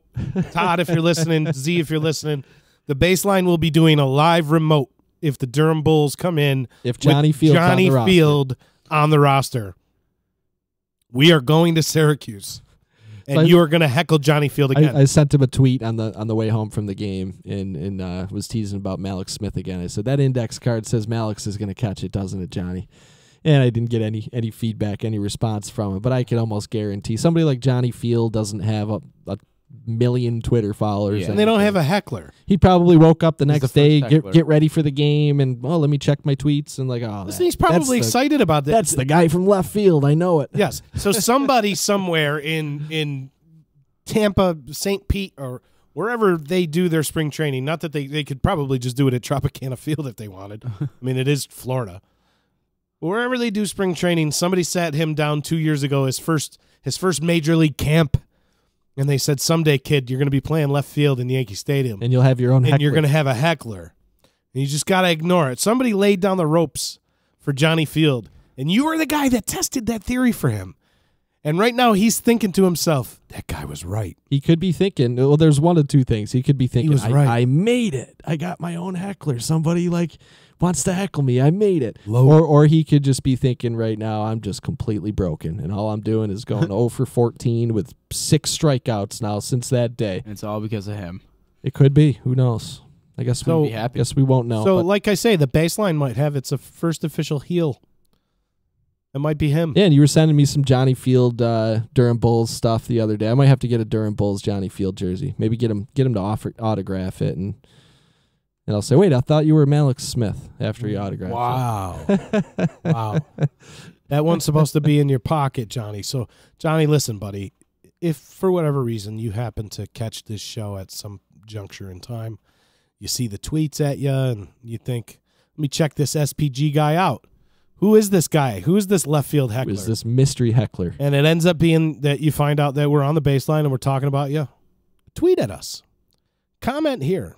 I want to hear what you got to say about the most ruthless, clean cut, keeping it clean, keeping it PG heckler that you've ever had. Because I can't wait for you to come back. It's going to be a thing when you come back to New York. And if you come to Syracuse, God forbid, Johnny Field, you come to Syracuse. You are going to hear all of us. I was thinking about it the other night because now I'm keeping track of his stats and everything. And I'm like, wow, I will always kind of have a connection to Johnny Field now. I'm always going to, when I hear that name, I will always think of that moment of sitting in left field in Yankee Stadium. And 0 for 2, 2 strikeouts, Johnny. Yelling over at Johnny Field. Calling him his middle name. Yeah, John David Field. John David, if you're listening, you better heat up, man, or you're going to Durham. So that concludes your 2 trips to Yankee Stadium. Not happy being the only guy here that hasn't gone to Yankee Stadium this week. I just want to say that. I need to make that happen pretty soon. But that concludes that. We're going to get into our 3 Up, 3 Down segment where our resident fantasy expert, Mr. Sean Patrick Gaffney, gives us his 3 players going up and 3 players going down in fantasy baseball. That's right. Quick shout out to one of our sponsors, Nick Pasalacqua and Associates. For legal help quick, you better call Nick. Call attorney Nick Pasalacqua and the team at Pasalacqua and Associates. 315-500-NICK. That's 315-500-NICK. Check out their website at cnytriallaw.com.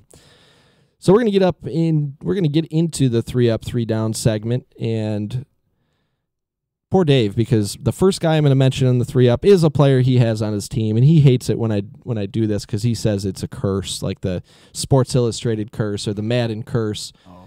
And the first player I'm going to mention is a player that Dave picked up, and he actually sent me a message about this guy. It was like 2-3 weeks ago, maybe even a little longer than that ago, when he started heating up, saying he was pretty pleased with the pickup. And I said, you know what? I'm always skeptical of New York Mets, and I'll believe it when I see a little bit of some sustained production. And we are at the point where we have seen sustained production.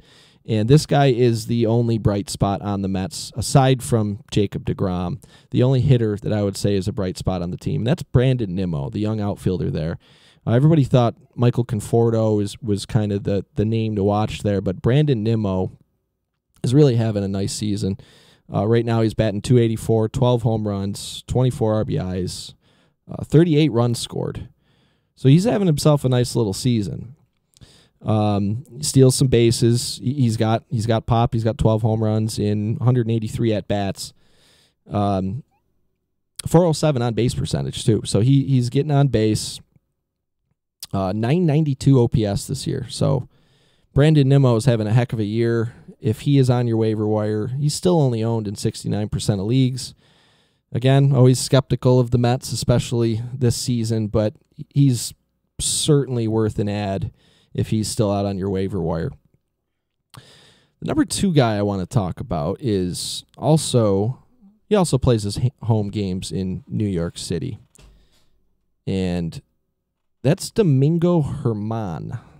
Domingo Germán, actually, I believe Domingo pitched when you went to the game, right, Tyler? Yep. And he pitched great. 9 Ks.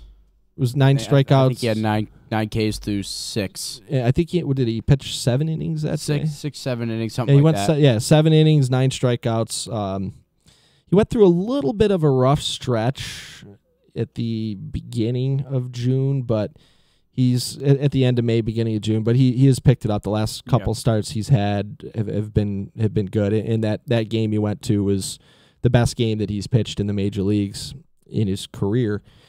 The overall numbers aren't really there when you look at him. No, because he's pitching to a 4.77 ERA. Yeah, 4.77 ERA, 72 strikeouts. So that's pretty nice. He's only got 2 wins. But things are looking up for him, and with Jordan Montgomery out for the season, there's an opportunity there. 72 innings. Or go ahead. I think they said all of next season too. That he's pretty much all of next Jordan season. Montgomery, so you won't see him chance. next year either. Maybe at the very end of the season, but even then, Honestly, if I had to venture to guess, I don't think you see Jordan Montgomery ever throw a pitch for the New York Yankees again. I wouldn't be surprised either. I think Which is Herman takes it over. unfortunate because he's a good young lefty there. But It's unfortunate, but it's more along the lines of where he was forecasted anyway. Yeah. I think that they got a pretty good deal out of Jordan Montgomery, the way that he pitched. That was not expected. Yeah, and I wish Jordan Montgomery the but best. it's unfortunate Tommy John surgery for a young pitcher, and we see it time and time again. Never Tommy want to John. see it though. Tommy John. So we reached our 5 times of saying Tommy John per show.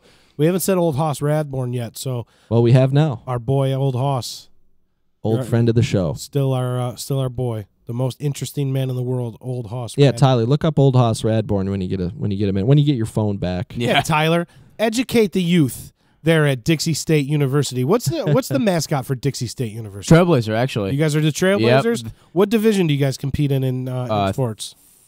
It's either 3 or 2. I can't remember if they bumped it up to 2. I'm pretty sure it's D3 still. You guys got a football team? Yep. Yeah, you go to the games? I will be, yeah. Yeah, nice. Oh, hope we can have a good season like we did last year. Yeah, they had a good season last year? Yeah, won, I think, 7 games. Good season for the Trailblazers? Yeah. Who's your favorite Trailblazer of all time? And it can be Mookie Blaylock, and it could be Clyde, any it could be Trailblazer. Clyde Drexler. It can be Daniel Boone because he's a Trailblazer. Be Johnny Appleseed. It could be Johnny. Jackie Robinson. He blazed trails. And Rosa Parks. Pick. Rosa Parks said no. Yeah. She wasn't a Trailblazer. What do you mean? We're not going to get into that debate right now. This is the wrong show. If you want to come in tomorrow and go on Back Talk with Tommy Drama and talk about that stuff, you can. But those are Trailblazers. Those are people that push the envelope. They're Trailblazers. I'm going to go with Clyde the Glide, though. Or maybe a Greg Oden honorable mention.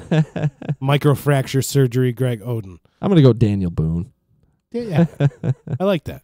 Brett Boone, Aaron Boone, Bob Boone, Daniel Boone. An ancestor of the baseball Boone family. What's that? She said all the Boons. All Yeah. the Boones. Love the Boones. So you're going to be a Trailblazer this fall. That's good. Any interest in doing play-by-play, or are you looking more so along the lines of like real like broadcasting? Like No, I'm not sitting sure. down at a desk and reading the news. Not sure yet. No? I mean, looking at this Channel 2 news today with that guy calling Mitch Hannigan. Can't read a card right. I guess I can't really get into that. Either he just Got to sucked say the names right. That is either he just rule number job one. or I don't know what the heck's happening with him. Mitch Hannigan. Mitch Hannigan. You got to expect that. Local news around here is not Local news anywhere. it's not the greatest thing that I've ever heard. There's the beep again. Hey, here we Is go. that Mitch Hannigan? No, I believe that I think that was the Baltimore Orioles flatlining is what that was. We almost had a pulse. Almost. Shock him again. No, Jim, it's too late. It's too late. He's gone. He's gone. Trade Machado now. I don't what the hell is that? I don't know. And all the Todd, and all the shows, meatloaf. in all the shows we've done, I have not heard want it. the flatlining, but there it is. I don't know. Maybe that's the cue. We should start talking about Old Hoss Radbourne. I don't know. It could be. So All right. anyway, so Domingo Germán. I Continue think with Domingo Germán. Even after Tanaka gets back, I think you'll see Germán stick around in the rotation, barring a trade, of course, which is also a very realistic possibility. But for right now, I think Domingo Germán looks like a good ad. He's only owned in 40% of leagues, so you can get him if you need some pitching help. The next guy I have is a pitcher who actually was scratched from a start today, so I guess you wouldn't say he is completely trending up because he's got a little hamstring issue going on, but it doesn't look Boz Skaggs. doesn't look like anything major. Tyler Skaggs for the Angels. I'm not going to say he's their only healthy starting pitcher because he's not technically healthy, but he's probably in the best shape out of all the big names that you think of when you think of the Angels. Skipped the start today. Still in the best. Still the healthiest pitcher on the staff. But he's having a great year. He's got a 2.81 ERA, a 1.23 WHIP. 86 strikeouts in 80 innings. He's a guy that has had health issues for many years, but he at one time was regarded as one of the best young pitching prospects in baseball, and maybe we're finally seeing that come to fruition. So Tyler Skaggs could be a nice add. He is 73% owned, so there's a chance he's available, and keep an eye on that hamstring strain, see what's going on there, but he could be a good add for you too. So that's the 3 up. Now we're going to get into the 3 down. 3 up. 3 down. So the first guy I'm going to mention, and I've mentioned this several times when I bring up a big name in the 3 down section, that I'm not telling you to go out and drop this guy from your fantasy roster. But what this is he's been disappointing. And another big name catcher, I've had Gary Sanchez on this list many times. Wilson Contreras of the Chicago Cubs, who is widely regarded as one of the best young catchers in baseball, and he has produced in the couple of years he's been up with the big club. He's only got 4 home runs this year, and he's playing nearly every day. He is ice cold right now. Let's see. In his last 4 games, he is 0 for 12 with 6 strikeouts. So that's almost Johnny Field level numbers right there for Wilson Contreras. And he's going to be fine, but 4 home runs is a major disappointment for somebody that you're expecting, 20, 25 home run production from the catcher spot. Batting .266, not terrible. But, when you look at his numbers from last year, he batted .276, 21 home runs. That's only in 377 at-bats. So you had to have predicted there would be an upswing in production there, and it hasn't happened. He's striking out more than he did last year. He's not hitting for power.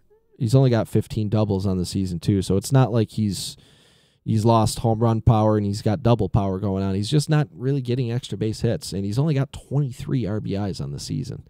So I think you can expect an upturn here as we come into the middle of the season, coming into July and August. I think he'll be fine, but yeah, right now Wilson Contreras is definitely one of the most notable disappointments, I'd say, in fantasy baseball.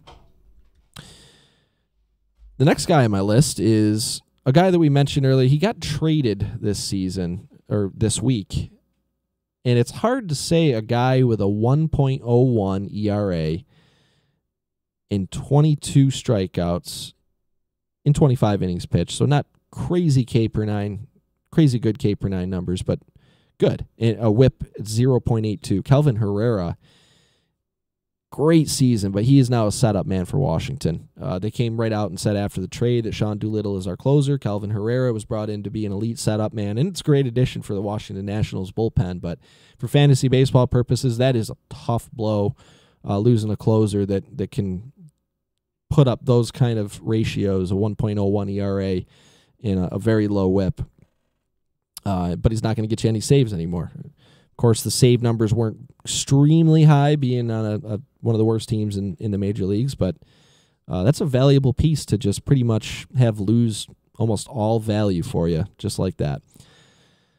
Next guy is another closer, Hunter Strickland of the San Francisco Giants. We might be hearing something about and you're going to hear his name again in a little while as another part of the show later on.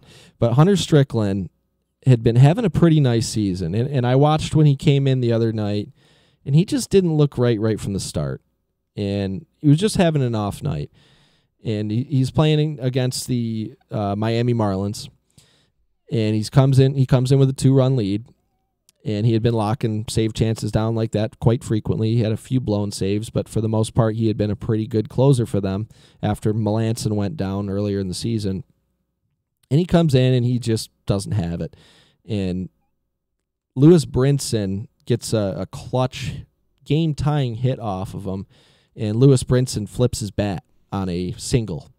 And Hunter Strickland was not pleased about that. Javi Baez style. Not pleased. So, and Brinson has had a terrible year, so you can't really blame the guy for being excited about coming through in the clutch. But still, you on a single, flip the bat all you want on a game-winning home run or something, or a huge home run. But on a single, come on, act like you've been there before. And so Hunter Strickland's all pissed off, and they pull him out of the game. They put somebody in, I forget who it was, and the guy just gives up a single right away, and they lose the game. And Hunter Strickland is in the clubhouse, and he's yelling at Brinson as he's coming off the field, and he just goes down in the clubhouse off camera. He's down in the tunnel at this point. He starts punching the wall, breaks his hand, and he's out for 6 to 8 weeks now, and probably won't be the closer when he comes back because they have other options there. And Sam Dyson, a little dicey in his first attempt at a save. Just a little bit. He got the job done. Sam Dyson got to dust off the rust. I told Dave this the other day because he said, I saw Eric Leo picked up Sam Dyson and got you there on the San Francisco thing. I said, you know what? I said, he is on my I will never own Sam Dyson ever again in my lifetime in fantasy baseball list. So I saw him there, and I had a feeling it was probably going to end up being him, but I just said to myself, I'm not doing it. I've had him on my roster in years gone by where he just was killing my team, and I said, I'm not doing it. I said the same thing about Tyler Clippard when Roberto Osuna went down early in the season. Is I am not even ever again touching owning Tyler Clippard. So Hunter Strickland, you are 3 down, and you might be mentioned later on in the show as well. So that's your 3 up, 3 down for the day, and that's brought to you by Priceless Inspections. Priceless Inspections? A good quality home inspection is priceless. Call Josh Amodio at 315-525-8725 for your next home inspection. He provides in-depth and detailed reports, thorough inspections, and he pays attention to details. Josh has been in the construction business just about his whole life, and he knows the importance of a quality home inspection. Call Josh before you put your home on the market. If you're looking to buy a home or if you just want to update your home, Josh can do all of that for you.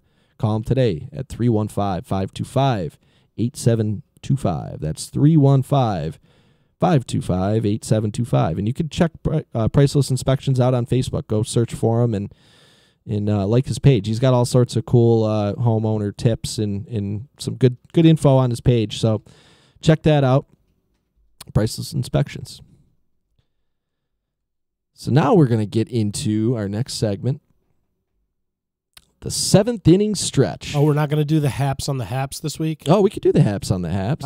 I forgot if about you have that up. I don't have anything, but I will tell you something that I do find pretty funny. I was just trying to be funny about the haps on the haps. I do think that we need to get the haps on the haps kind of going, though. You know, speaking I'm not actually lie. glad you brought the haps up because J-Hap been linked to J-Hap has been the brought New York up Yankees. as a potential Yankee. The biggest, I think, right He's now. the most frequently mentioned pitcher right now. And I think he See, would be there's a segue value to my jokes. I think he would be a nice addition for them. He's not going to cost a lot, and he's a lefty, I believe. So We don't have any right now. I mean, don't think. we got CC, but 40. the more lefties, the better. You know, you're never going to not need a left-handed starting pitcher. Yeah. Especially with CC having very limited years left. Yeah. Well, he says he said if he wins the chip this year, he's going to retire. So because he's not going to be the 1-year wonder like freaking Bartolo Colon.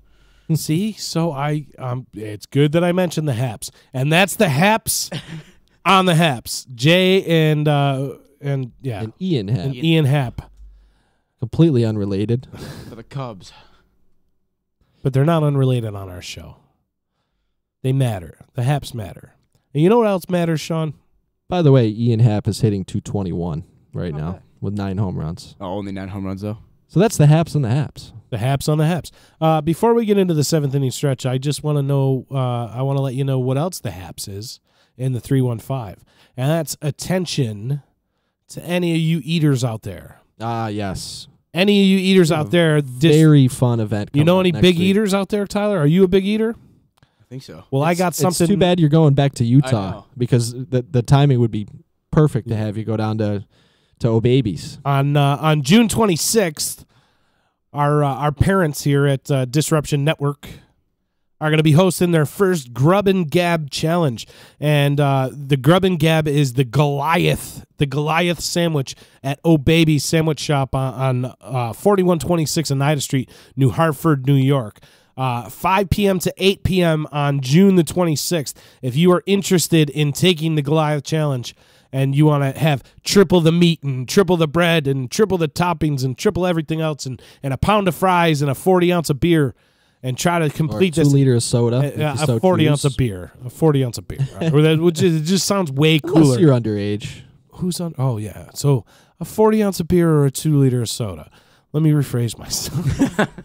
I forgot that we had underage company in our presence. 4126 Oneida Street, New Hartford, New York. There's going to be some information released in the next couple days on Disruption Network and on EC Radio about how you can go about signing up. They're only looking for about 7 competitors for this, guys, and it's probably going to be like free of charge. So if you're interested in eating and trying to set the bar and legitimately trying to take down the Goliath at Oh Baby Sandwich Shop, June 26th.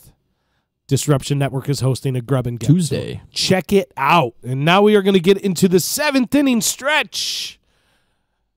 7th inning stretch. It's going to be a topic good. this We week. haven't talked about it yet. I mean, really, we only referenced it once, and normally we go through and we reference it a few times. But this is honestly one that I could have had a way bigger list than 7. 7 is really cutting it off. It really pretty short. So. Tyler, you don't even know what the 7th inning stretch is going to be. So today we're going to talk every week on our show. If you guys want to go check past shows on YouTube or disruptionnetwork.net, every week we give a 7 list, 7 players or our 7 top uniforms that Sean and I had done one week. Sean and I give separate lists, our top 7 of something. And this week we're talking about the top 7 players eligible for the Hall of Fame or eligible potentially for the future, the Veterans Committee and things of that nature may not be particularly on the official Baseball Writers Association of America ballot, but still technically eligible or were at one point and are not in. The 7 best players in major leagues or former players that are not in the Hall of Fame, in our opinion. So Sean and I are going to give anybody who has been banned from baseball or 2 guys that I can suspended. think of, or a slew of guys now with the whole suspension thing. But Shoeless Joe and Pete Rose will not appear on our lists just for the fact that they have never been eligible. And anybody with a suspension after Major League Baseball instituted their policy won't be on my list, and I'm sure you won't find them on Sean's either. But off the top of your head, Tyler, anybody that jumps off the page to you that maybe isn't in the Hall of Fame that you think should be in? We can take Fred McGriff for a Oh, second. the crime That's a dog. good one. What a good one. I don't have Fred McGriff on my list, although he deserves it. And I do have his name jotted down here, which is funny that you said that. But although he deserves recognition on the list, there were a few that It's a real good one. I had to kind of clip a couple. That's a really good one. I'm glad that you brought Fred McGriff up. In an age of steroid users and PED users, Fred McGriff put up, how many home runs did he have? 493, I think it was. Yeah. 493. 493. With a 280 batting average. 280 batting average. 284. Yep. Look at that. Tyler, coming correct with the stats, and that's a really good one, the crime dog. I'm glad that you mentioned that. The crime dog's got to go in, right? Eventually, when he hits the Veterans Committee, the crime dog's going in. Just under 2,500 career hits. He's got an MVP. 3-time Silver Slugger. Or no MVP. He won an All-Star Game MVP. 3-time Silver Slugger. Look at you go. My boy, you're going to do good. You're going to do good in sports broadcasting, my man. 5-time All-Star. He led the league with 36 home runs. When you make it big, don't forget about us Or 30 at the baseline. Yeah, 35 home runs in 1992 led the league. Remember, we talked about that a few times. 35 home runs led the league. He led the league with 36 in the AL in 1989. Leading the league with 36. It's been and led the league with 35 too. such a season, or such a thing gone by. You look at Fred McGriff, just the home run numbers alone: 88, 34, 89, 36, 90, 35, 31, 35, 37, 18, 19, 34, 27, 28, 22, 32 again with the Braves. Those 18-19, actually, that's a split season. That's the year. Oh, that's yeah. the same I'm sorry. season when he was My traded from colorblindness, San Diego to Atlanta. Colorblindness gets the best of me sometimes. So that was the 37 That's home the run year, 37, yeah. which was his career high. And ironically enough, he didn't lead the league that year. He's 30. He's a 30 and 100 machine. If you take 10-year peak, which is what the Hall of Fame is all about now, apparently with the voting, how does Fred McGriff not get in the Fred Hall of McGriff Fame? hit 30 home runs when he was 38. Are you going to tell me if he sticks around, or 1994, if 1994 doesn't happen, where they don't go on strike. He's a 500 homer guy. And then he's a 500 homer guy. So 7 more mythical home runs gets this guy to the Hall of Fame. He gets to 500, he's in, right? So 493 and he's not in the Hall of Fame. Tyler, thanks for getting me all fired up, my man. Fred McGriff, that's a really good one. So if I'm going to get fired up over the 8th place, our honorable mention by our first guest, Tyler, here, I'm probably going to get fired up over the next 7 because some of them are just travesties. You want to lead it off today? Yeah, I can. Who's your lead it number off. 7 player eligible for Hall of Fame but not in the Hall of Fame? My number 7 is somebody who was one of my favorite players growing up. And when I was looking up some stats, it kind of pained me to think about how he retired 23 years ago now. Don Mattingly. Donnie Baseball. Donnie Baseball. He's an MVP, 6-time All-Star, won a batting title, 3-time Silver Slugger Award winner, 9-time Gold Glover. He was one of the best I have ever seen to this day. 9 times. First base. Just an awesome defensive first baseman. When you look at the overall numbers, yeah, maybe they don't look Hall of Fame worthy, but I really think for as much as DHs get punished, I really think there should be more weight put towards somebody who is a 9-time Gold Glover and an MVP. Speaking of Gold Gloves, we're going to get to some more Gold Gloves on this list. We will. Guarantee you that we're going to get to some Gold Gloves. So I got nine times. Donnie Baseball at number 7. Yeah, 343, 23 and 110 in 1984, and then followed it up with 211 hit season, 48 doubles, 145 RBIs. 145 RBIs. 35 homers, 324 batting average, won the MVP.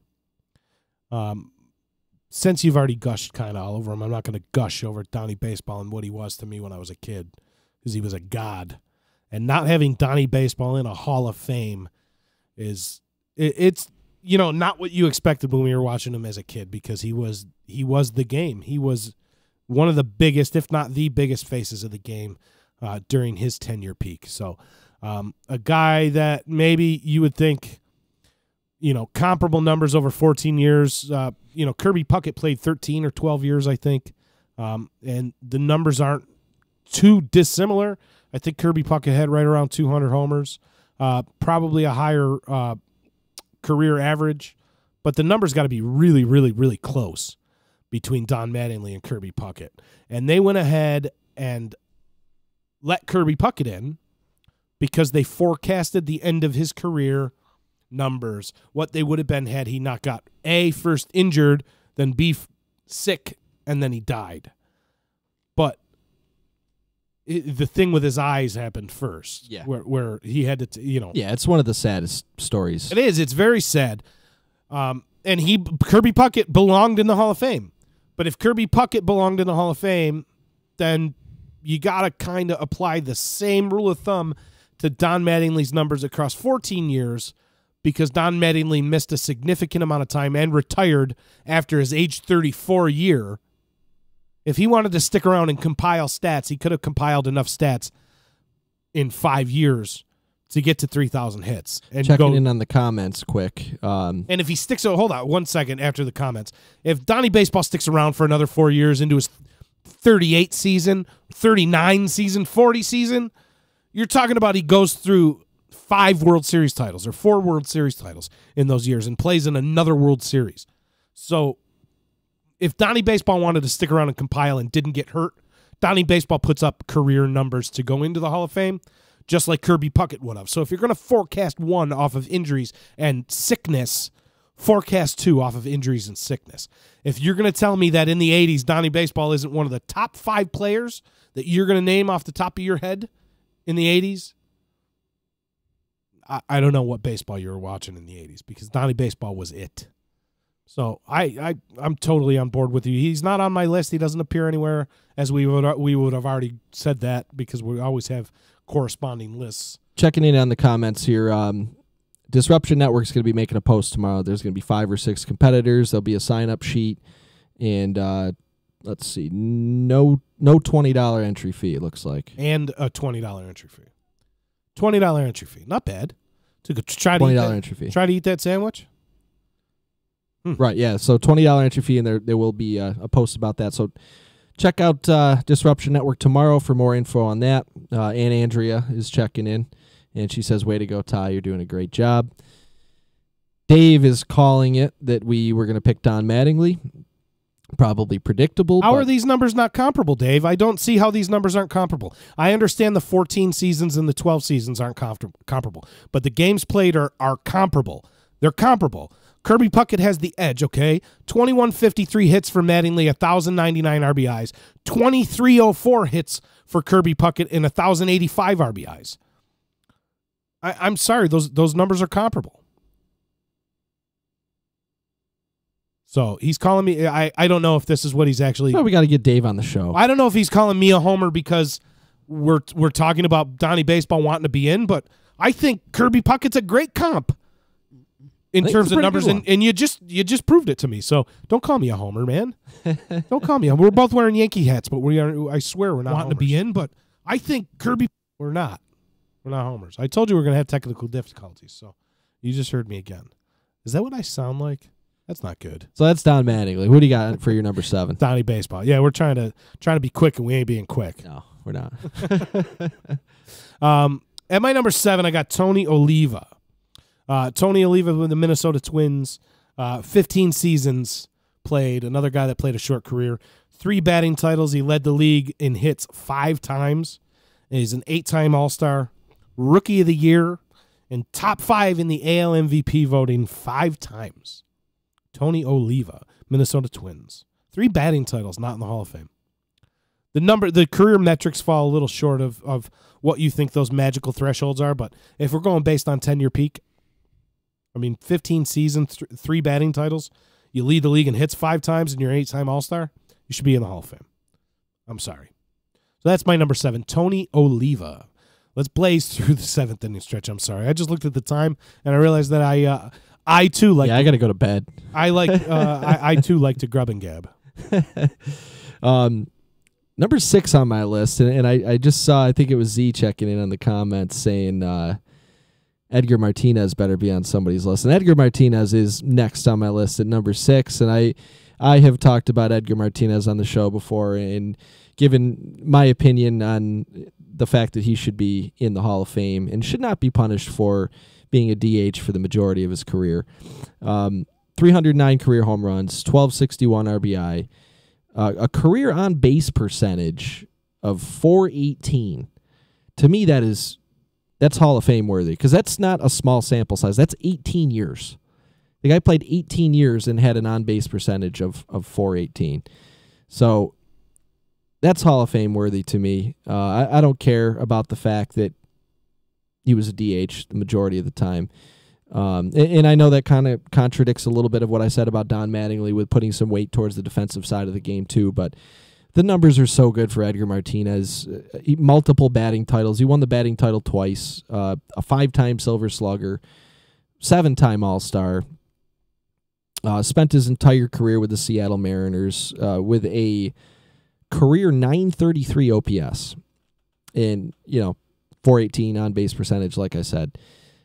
Edgar Martinez should be in the Hall of Fame, and I think his time is coming. I think out of all the people on my list, I think Edgar Martinez has the best shot to be the next one to go in. I think out of all the people on my list, Edgar Martinez, I don't have Edgar Martinez on my list, but I think even the people that I do have on my list, I think Edgar Martinez has the best shot of going in.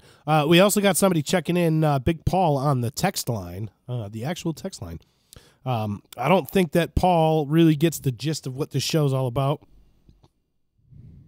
because he's telling us that Neymar is shit, mate, and Brazil will not win the World Cup. So, I'll take your word for it. Big Paul, if you're still listening, we'd like to get you to, text in a little more. Let us know who you're going to think is going to win the World Cup. You just can't make a bold assertion. So who wins? Brazil isn't going to win Mexico. And not give us who is going to win. So, Big Paul, if you're out there, mate, I know Neymar is shit.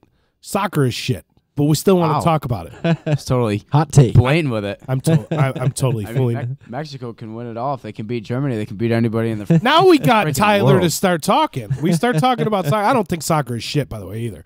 I actually like soccer, but It's a unique one. see, we got you talking. That's what we were trying to do. This whole time has been spent me talking. I'm eating up airspace here. Anyway, thanks, Big Paul, for checking in and letting us know Brazil won't win the cup. But you got to let us know who's going to win the cup so we can continue to add you on in here. Going ahead into my number 6, I'm going to go with a guy. You want to talk about being a homer? I'm about to be a homer. This guy played so many seasons with the Baltimore Orioles and the New York Yankees. I'm talking about the one and only Mike Mussina. 270 and 153 for his career. His entire career spent in the AL East. 270 and 153. 117 games over 500. It's just absurd in the AL East. 7 times in the top 5 of Cy Young voting. 7 Gold Gloves. Speaking of Gold Gloves, 7-time Gold Glove winner. 5-time All-Star. One of the top 5 to 10. He's in the 5 to 10 range anyway. He's maybe not in the top 4, but 5 to 10 range of top pitchers for the 90s and 2000s, or in his era when he played. Came close to no hitters so many times, taking no hitters into the 9th inning. Jose Offerman. I will never forget Jose Offerman. Bottom of the 9th. 2 outs, no hits, no walks, no errors.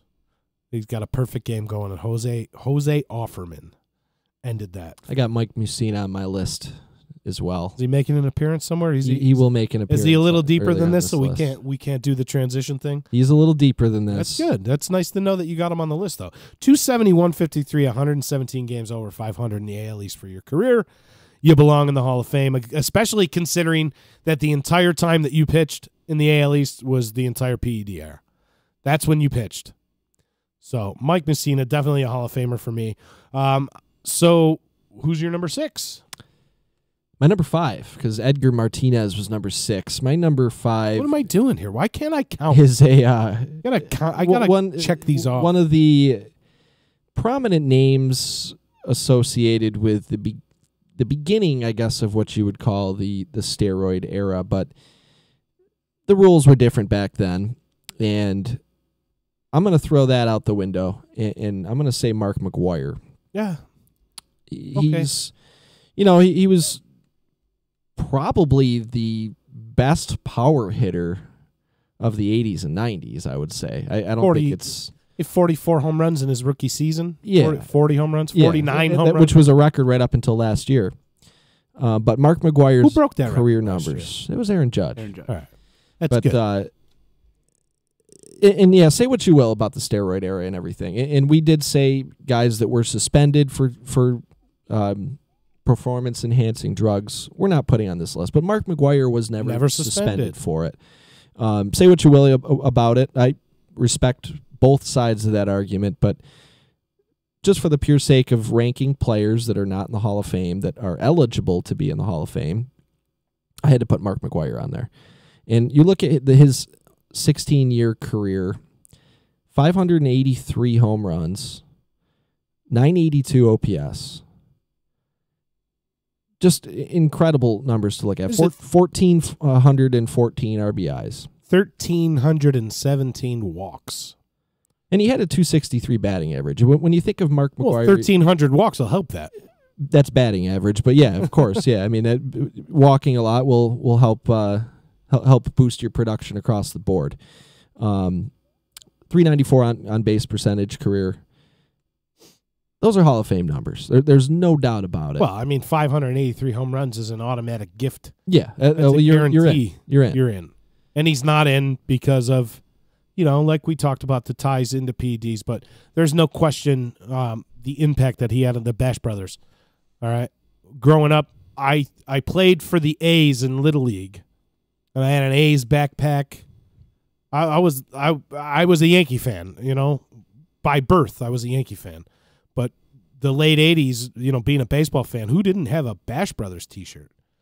Everybody did. We all, it's sad to turn around and think that maybe those numbers were tainted, but they weren't. For me, it doesn't taint them. I'm just looking purely at the stats. Major League Baseball didn't have a testing policy in place. Those are facts. It was almost encouraged after the 94 strike. Those are facts. Mark McGwire admitted to taking things that were sold over the counter at places like Mark GNC. McGwire helped save baseball. Mark McGwire helped save baseball. Mark McGwire and one other person probably single-handedly saved the game of post-strike in the 90s. Post-strike. He helped save baseball. So if you're going to have... We got to get our buddy Caleb on the show, too, to talk about the research he has done.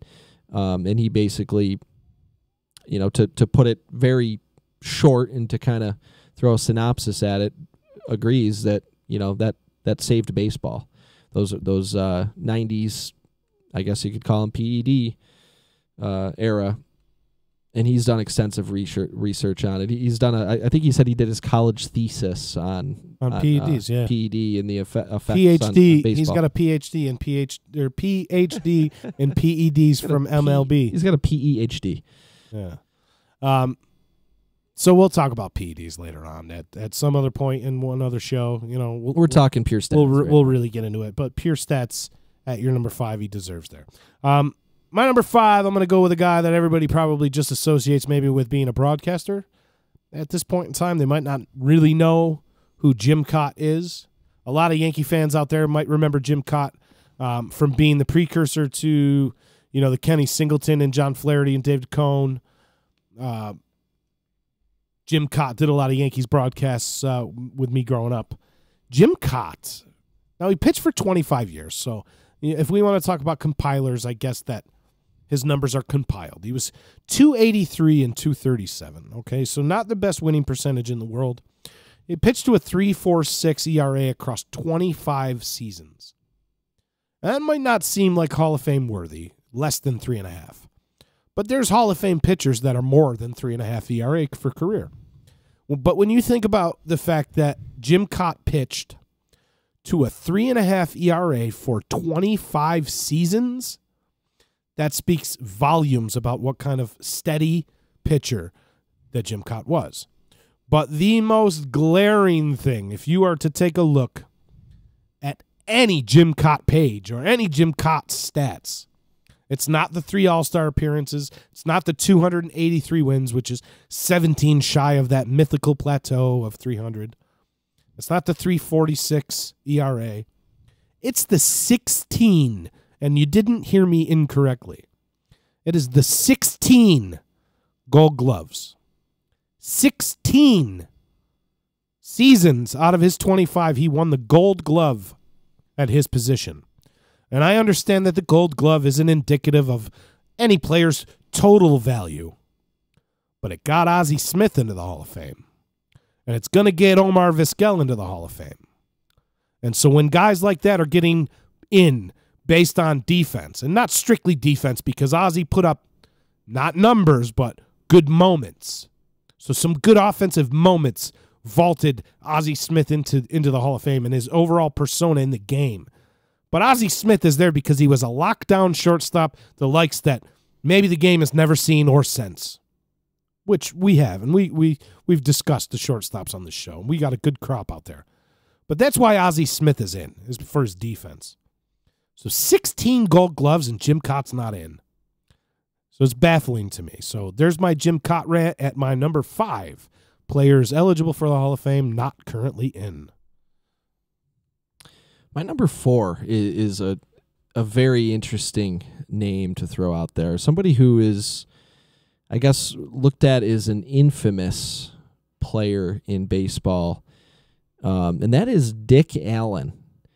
I got Dick Allen up there. Dick Allen. What, you have him soon? You want to bundle this one together? We can. You know what? I do. I'm going to skip over my number 4. I'll transpose my 4 and 3. So we can Dick Allen, we can do some Dick talk right now on the D. We're talking about Dick on the D. So Dick Allen, he was a very, very angry guy, and probably with good reason. You know, he was an African American. He was coming up, through the minor leagues, especially, is where he experienced a lot of racism and some challenges, and that really, with good reason, made him a very, very angry person. And he was standoffish. He had some run-ins with some managers. But from a pure baseball standpoint, if you look at Dick Allen's numbers, let's see, career 351 home runs in 15 years. A 292 hitter, 378 OBP. 912 OPS over the course of his career. He led the league in OPS 4 times. He did. 4 times. 133 stolen bases. He led the league in home runs once or twice. Led the league in RBIs twice. He won an MVP award. 7-time All-Star. He won a Rookie of the Year award. Rookie of the Year. Averaged 32 home runs and 95 RBIs for 10 straight seasons from a span of 1964 to 1974. 32 and 95 for 10 years. 10 years. Again, we'll revert back to 10-year peak. Because that's what people value as 10-year peak. On base percentage a couple times. He spent the first, 8 years of his career with the Philadelphia Phillies. Then he kind of bounced around a little bit. Cardinals, Dodgers, White Sox, back to the Phillies, and then finished his career with Oakland in 1977. Walked a lot, too. He had 1 year, actually his best year, when he won the MVP, walked 99 times. And he really has Hall of Fame numbers. Will he ever get in? I don't know. I don't know if he will. He's got to get in with those numbers. Another notable thing about Dick Allen is he actually had a music career as well. He was a singer. He was in a doo-wop group back in the 60s. So he did, I think he did national anthems at NBA games, and he was actually a notable singer back in the 60s. But quite the interesting player if you look up some of the stories about Dick Allen. 32 home runs and 95 RBIs for a decade straight. A Rookie of the Year and an MVP. I don't know. It's a head scratcher. And especially, facing a lot of adversity. How about this for a real world equivalent, okay? Aside from the adversity, but just strictly a numbers thing. Aaron Judge. He comes up his age 25 year as a rookie, right? Age 25 year, age 24 year. Whereas a guy like Bryce Harper already has 6 seasons on him. Let's say Aaron Judge forecasts 40 home runs, 100 RBIs over the next decade. Aside from his 50 home run campaign last year, he goes 40, basically averages 40 and 100 because 40 is the new 32, right? From Dick Allen's 60s and 70s. Is 40 the new 32? Is 40 a significantly good home run number? We'll just say he averages 40 and 100 for the next 10 years. He doesn't get to 500. Doesn't get to 1,500 RBIs. He doesn't get to 3,000 hits. Is Aaron Judge not a Hall of Famer? If he goes and produces at the level that he produced last year for a decade straight, makes it to his age 36 season. Yeah, probably. I don't see why not. So why isn't Dick Allen? That's where I'm getting at with that. Why isn't a guy like Dick Allen? When you dominate for it, Jim Rice. We talked about Jim Rice the other day, okay? And Andre Dawson, another guy. Those are 2 era type guys. That's the Hall of Fame looking at these career numbers that don't hit any of the mythical thresholds, which I think are complete bullshit, and we've talked about that before. But neither one of their numbers hit mythical thresholds, Jim Rice and Andre Dawson. The Hall of Fame voters recognized that in the 80s, if you were going to list 5 players in the National League and 5 players in the American League for the span of the 80s, Jim Rice and Andre Dawson are going to be on that list. How are they not in the Hall of Fame? And that's why you see guys like the Ozzie Smiths and the Ryne Sandbergs and the Jim Rices and the Andre Dawsons getting in. So I think that Dick Allen needs to be revisited at some point in time by the Veterans Committee. He will be up again, I believe, in 2020 is the next time that the old era committee, I don't know what it's officially called, but I think 2020 is the next year that era Veterans Committee meets. And hopefully Dick Allen is there's a chance. Eligible. I mean, yeah, like you said, and I'll just keep this comment brief because we gotta we got to get through this and get to bed here. But yeah, it's my fault. From 64 to 74, he was probably the best hitter in baseball. Yeah, really was. You can certainly make that argument, and I would make the argument. So I'm going to go with a guy that from 74 to 84, and even later, and even a little bit earlier, same type thing as Dick Allen, was one of the best hitters in baseball, one of the best players in baseball. 4 Gold Gloves, the 1974 NL MVP, World Series champion, 10-time All-Star, 292 career hitter, 2,600 hits, and 1,100 runs scored. I'm talking about the Los Angeles Dodgers' own Steve Garvey. Steve Garvey, 4 Gold Gloves, an MVP, a Rookie of the Year, World Series championship, and 10 All-Stars. Not in the Hall of Fame. So that's my number 4. You don't need Steve to elaborate. Garvey is We're definitely trying deserving. to kind of sew this up with a nice little bow here and get to it. And I understand. Wrap it up in a bow. We've been pretty verbose today. But, yeah, Steve Garvey, number 4. If you don't know about Steve Garvey, go look him up.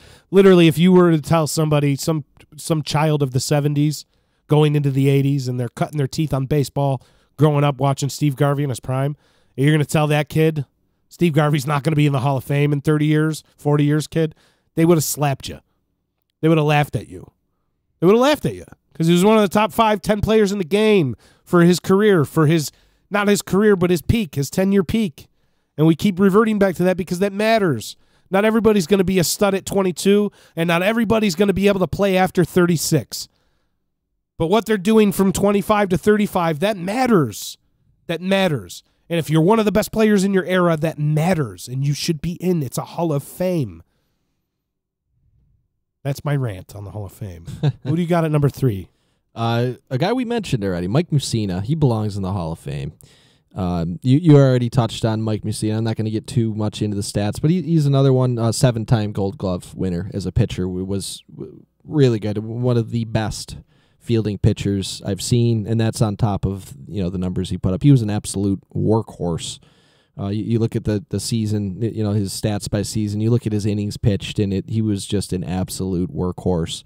And he finally did get that 20-win season in his final season. 20-9. His age 39 season, he won 20 games. Came extremely close many times. I mean, 18 wins, 19 wins, 19 wins, 18 wins, 18 wins. A number of 17-win seasons in there as well. That's good, right? That's good, right? So Mike Mussina, I think he belongs in the Hall of Fame. And for all the reasons you brought up, he's a Hall of Famer in my book. Moving through really quick, I'll get to my number 3. I'm going to talk about a guy over his 15-year career. He averaged 34 saves a season. Across 900 innings pitched, he holds a 2.03 ERA, averaged 12 Ks per 9 innings pitched for his entire career, struck out 100 out of the bullpen, mind you, as a closer. Struck out 100 4 times in his career. Okay? I'm sorry. But he averaged 4 Ks per walk for his entire career as well. 6th all-time in saves, but only in 15 years. Okay, 6 all-time in saves with 422. Granted, it's 20 or 220 short of Mo. All right. 4 less seasons than Mariano Rivera, who is the god of closers. 23 more strikeouts in 4 less seasons than Mariano Rivera. I am talking about none other than Billy Wagner. Billy Wagner. You could have been thinking that I was talking about another closer out there. I'm talking about Billy Wagner. The guy dominated when he came in. Dominated. From the left-hand side, throwing 100. The numbers are eye-poppingly good, and unfortunately, you're talking about another guy who's not going to hit the thresholds. He's a specialized player, and we haven't really seen that door kicked down yet. We've seen closers get in. We've seen John Smoltz get credit for being a closer, but he was a starter before that. We've seen Dennis Eckersley get credit for being a closer, but he was a starter before that. We haven't seen that door really get kicked down, kicked in by this new wave of thinking and this new way in the game. The era of closers and specialized bullpens. And I'm hoping that the modern voters realize what a big impact that role had on the game. And you got Trevor Hoffman going in this year. You got Trevor Hoffman going in, yes. Billy Wagner, if Trevor Hoffman and Mo, now Mo's playoffs are separating him from literally any other pitcher maybe in the history of the game. All right, and that's one of the main reasons that Mo is going in, okay? But if Mo's going in and Trevor Hoffman's going in, Billy Wagner has to go in to the Hall of Fame because he's on the exact same level as both of those pitchers. He's a better pitcher than Trevor Hoffman was. Who's better. Might not have the numbers compiled, but his numbers are eye-popping. 12 strikeouts per 9 for his entire career. A 2 ERA over 900 innings pitched. Some notable moments in his career too. Brawls with the Mets Phillies games, and a really bad getting hit. Do you remember that when he got hit in the head with a line drive? I do, yeah. Scary stuff. So yeah, Billy Wagner. He also closed I remember out those moments, but of course, he closed I out a remember the combined numbers no-hitter against the Yankees too. He did. I believe getting set up by Octavio. That's a good one, Billy Wagner. Octavio Dotel. Yeah, Billy Wagner got him high on my list too. That's how highly he was thought of in my experience with baseball players. Billy Wagner was Mo and Billy Wagner and Trevor Hoffman 1 and 1A and 1B. So if one of them's going in, all three got to go in. So Billy Wagner number 3. My number 2, and I had McGuire on my list, and I've got 2 very obvious names coming up here, and they're widely associated with performance-enhancing drugs, but they were never suspended for it. And I'm looking purely at numbers. I'm not looking to get into a steroids debate. I'm looking purely at stats at this point.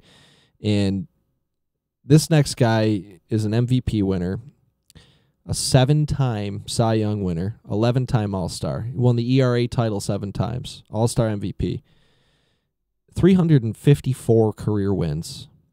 That's 9th all-time. 4,672 career strikeouts. That's 4th all-time. A 3.12 ERA over his career. Pitched almost his entire career in the AL East. 1.173 whip. Roger Clemens. The Rocket. And he has been brought up time and time and again, and rightfully so, connected to that era, but looking purely at the stats. And I'm not trying to get into the whole steroid conversation because, like you said, that could be a whole show, more than a show. We could do an entire series on that. But when you look at the numbers, he is one of the greatest of all time in the game of baseball.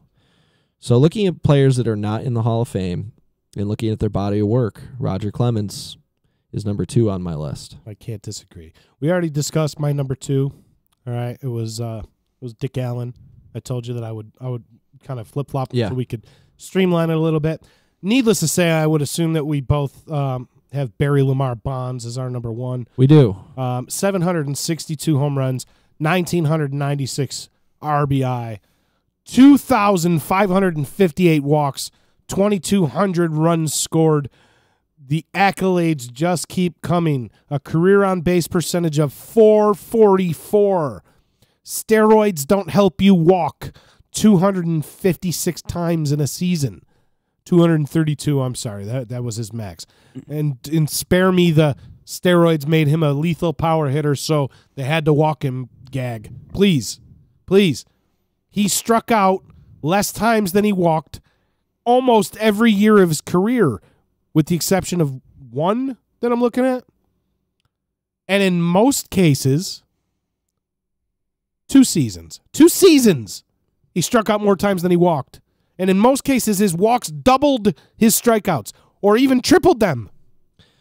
Yeah, in that 2004 season, you look at his walks and if you include the intentional walks in there, 352 times he was walked that season.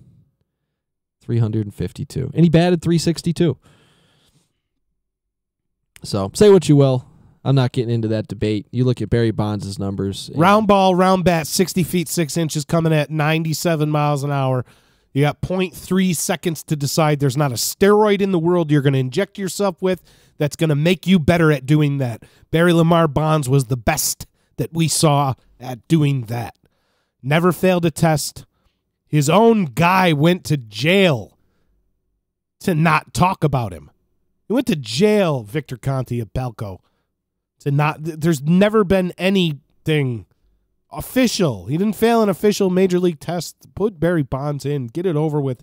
Stop the punishment. Stop it. Top 3 player of all time. He got a little greedy near the end, all right? 72 homers. He did, yeah. Got a little greedy, There's okay? no debating that. There's no debating that. 73 homers. There's no arguing that point. He got greedy. He never needed to. But if 2001 or 2000 is the year that everybody says it starts, strike the record from 2000 after and just look at Still a Hall of 2000 Famer. previous. Still a Hall of Famer. He's still a top 10 player. Not only a Hall of Famer, he's still a top 10 player. So, Barry Lamar Bonds, the baseline is on your side for your cause. We're sympathetic to the cause. We understand that you may have done some things that maybe were frowned upon, but they were not illegal in the rules of the game, and you belong in. So that's our 7th inning stretch right there. 7th inning stretch brought to you by Steve Ponte Volkswagen. Stop down to their showroom at 5046 Commercial Drive in Yorkville, New York. See why it's easy to do business with Steve Ponte Volkswagen. Check them out at stevepontevolkswagen.net. So that's about it for us here, JP. That's it. We're going to, Tyler, thanks for coming in like tonight. To thank our first guest, Tyler Thomas, for coming in all the way here from Dixie State University in Utah. The Trailblazers. Looking forward to see what the Trailblazers. I'm gonna watch now. I'm gonna go and watch. I'm gonna like them on Facebook tonight. I'm gonna be a Trailblazers fan just for you. Look at that. You got a new fan for the Looking Dixie forward. State See, yeah. Trailblazers. Look at that. So you're already doing your job in terms of marketing your school, but what you need to do is you need to go kick some ass in that sports broadcasting program. And like I said, don't forget about us. When Don't you make forget it about big. the baseline when you make it big. Thanks for stopping by, Tyler. Now When we're you gonna do get, make it big, don't forget to throw some comments at Johnny David Field. yeah, Johnny Field, you're out of Johnny the baseline. Field. But what we're gonna get to is our last little segment here called "Out of the Baseline." Out of the baseline. Out of the baseline. This week, I mentioned him a few times already. We've got Hunter Strickland, the You relief can't do pitcher for the San Francisco Giants. Hunter. Goes into the dugout, or into the clubhouse, I should say, down the tunnel, breaks his hand, his moneymaker, his pitching hand, and he had just taken over the closer's job a couple months ago. And after being a good reliever for many years, he gets the job that every reliever dreams of having. And he goes and he blows it by punching a wall and breaking his hand. That's it for Hunter Strickland for a couple months. He's out of there. He's out of the lineup, and he is out of the baseline. Hunter Strickland, you are out of the baseline. Out of here. And out of the baseline, speaking of out of here, we are out of here for now, for SPG, for JP, for Tyler Thomas, our guest. We're asking everybody to keep it inside the fair lines right there. Keep them inside the baselines. Keep it fair. And keep it tuned to us and to Major League Baseball, and tune into us And next Johnny week. Field, you better pick it up, buddy. Johnny You're Field, you're going to back Durham. Durham. Going to Durham. Shower shoes have fungus on them, Johnny Field. Your shower shoes cannot have fungus on them, Johnny Field. You can't make it in the show. John David. They throw together. exploding, breaking stuff in the show. If you hit the bull, you win a steak in Durham. That ain't going to happen in Syracuse, brother. I will have a steak for you, Johnny Field. We'll take you to the Ale and Angus. If you happen to come, I promise you this. The baseline's going to take Johnny Field to Ale and Angus after we heckle the shit At out the of him. very least, get him some takeout. All right. So for SPG, I'm JP. Thanks for tuning in. We are out. We're out. Keep it inside the baseline, folks.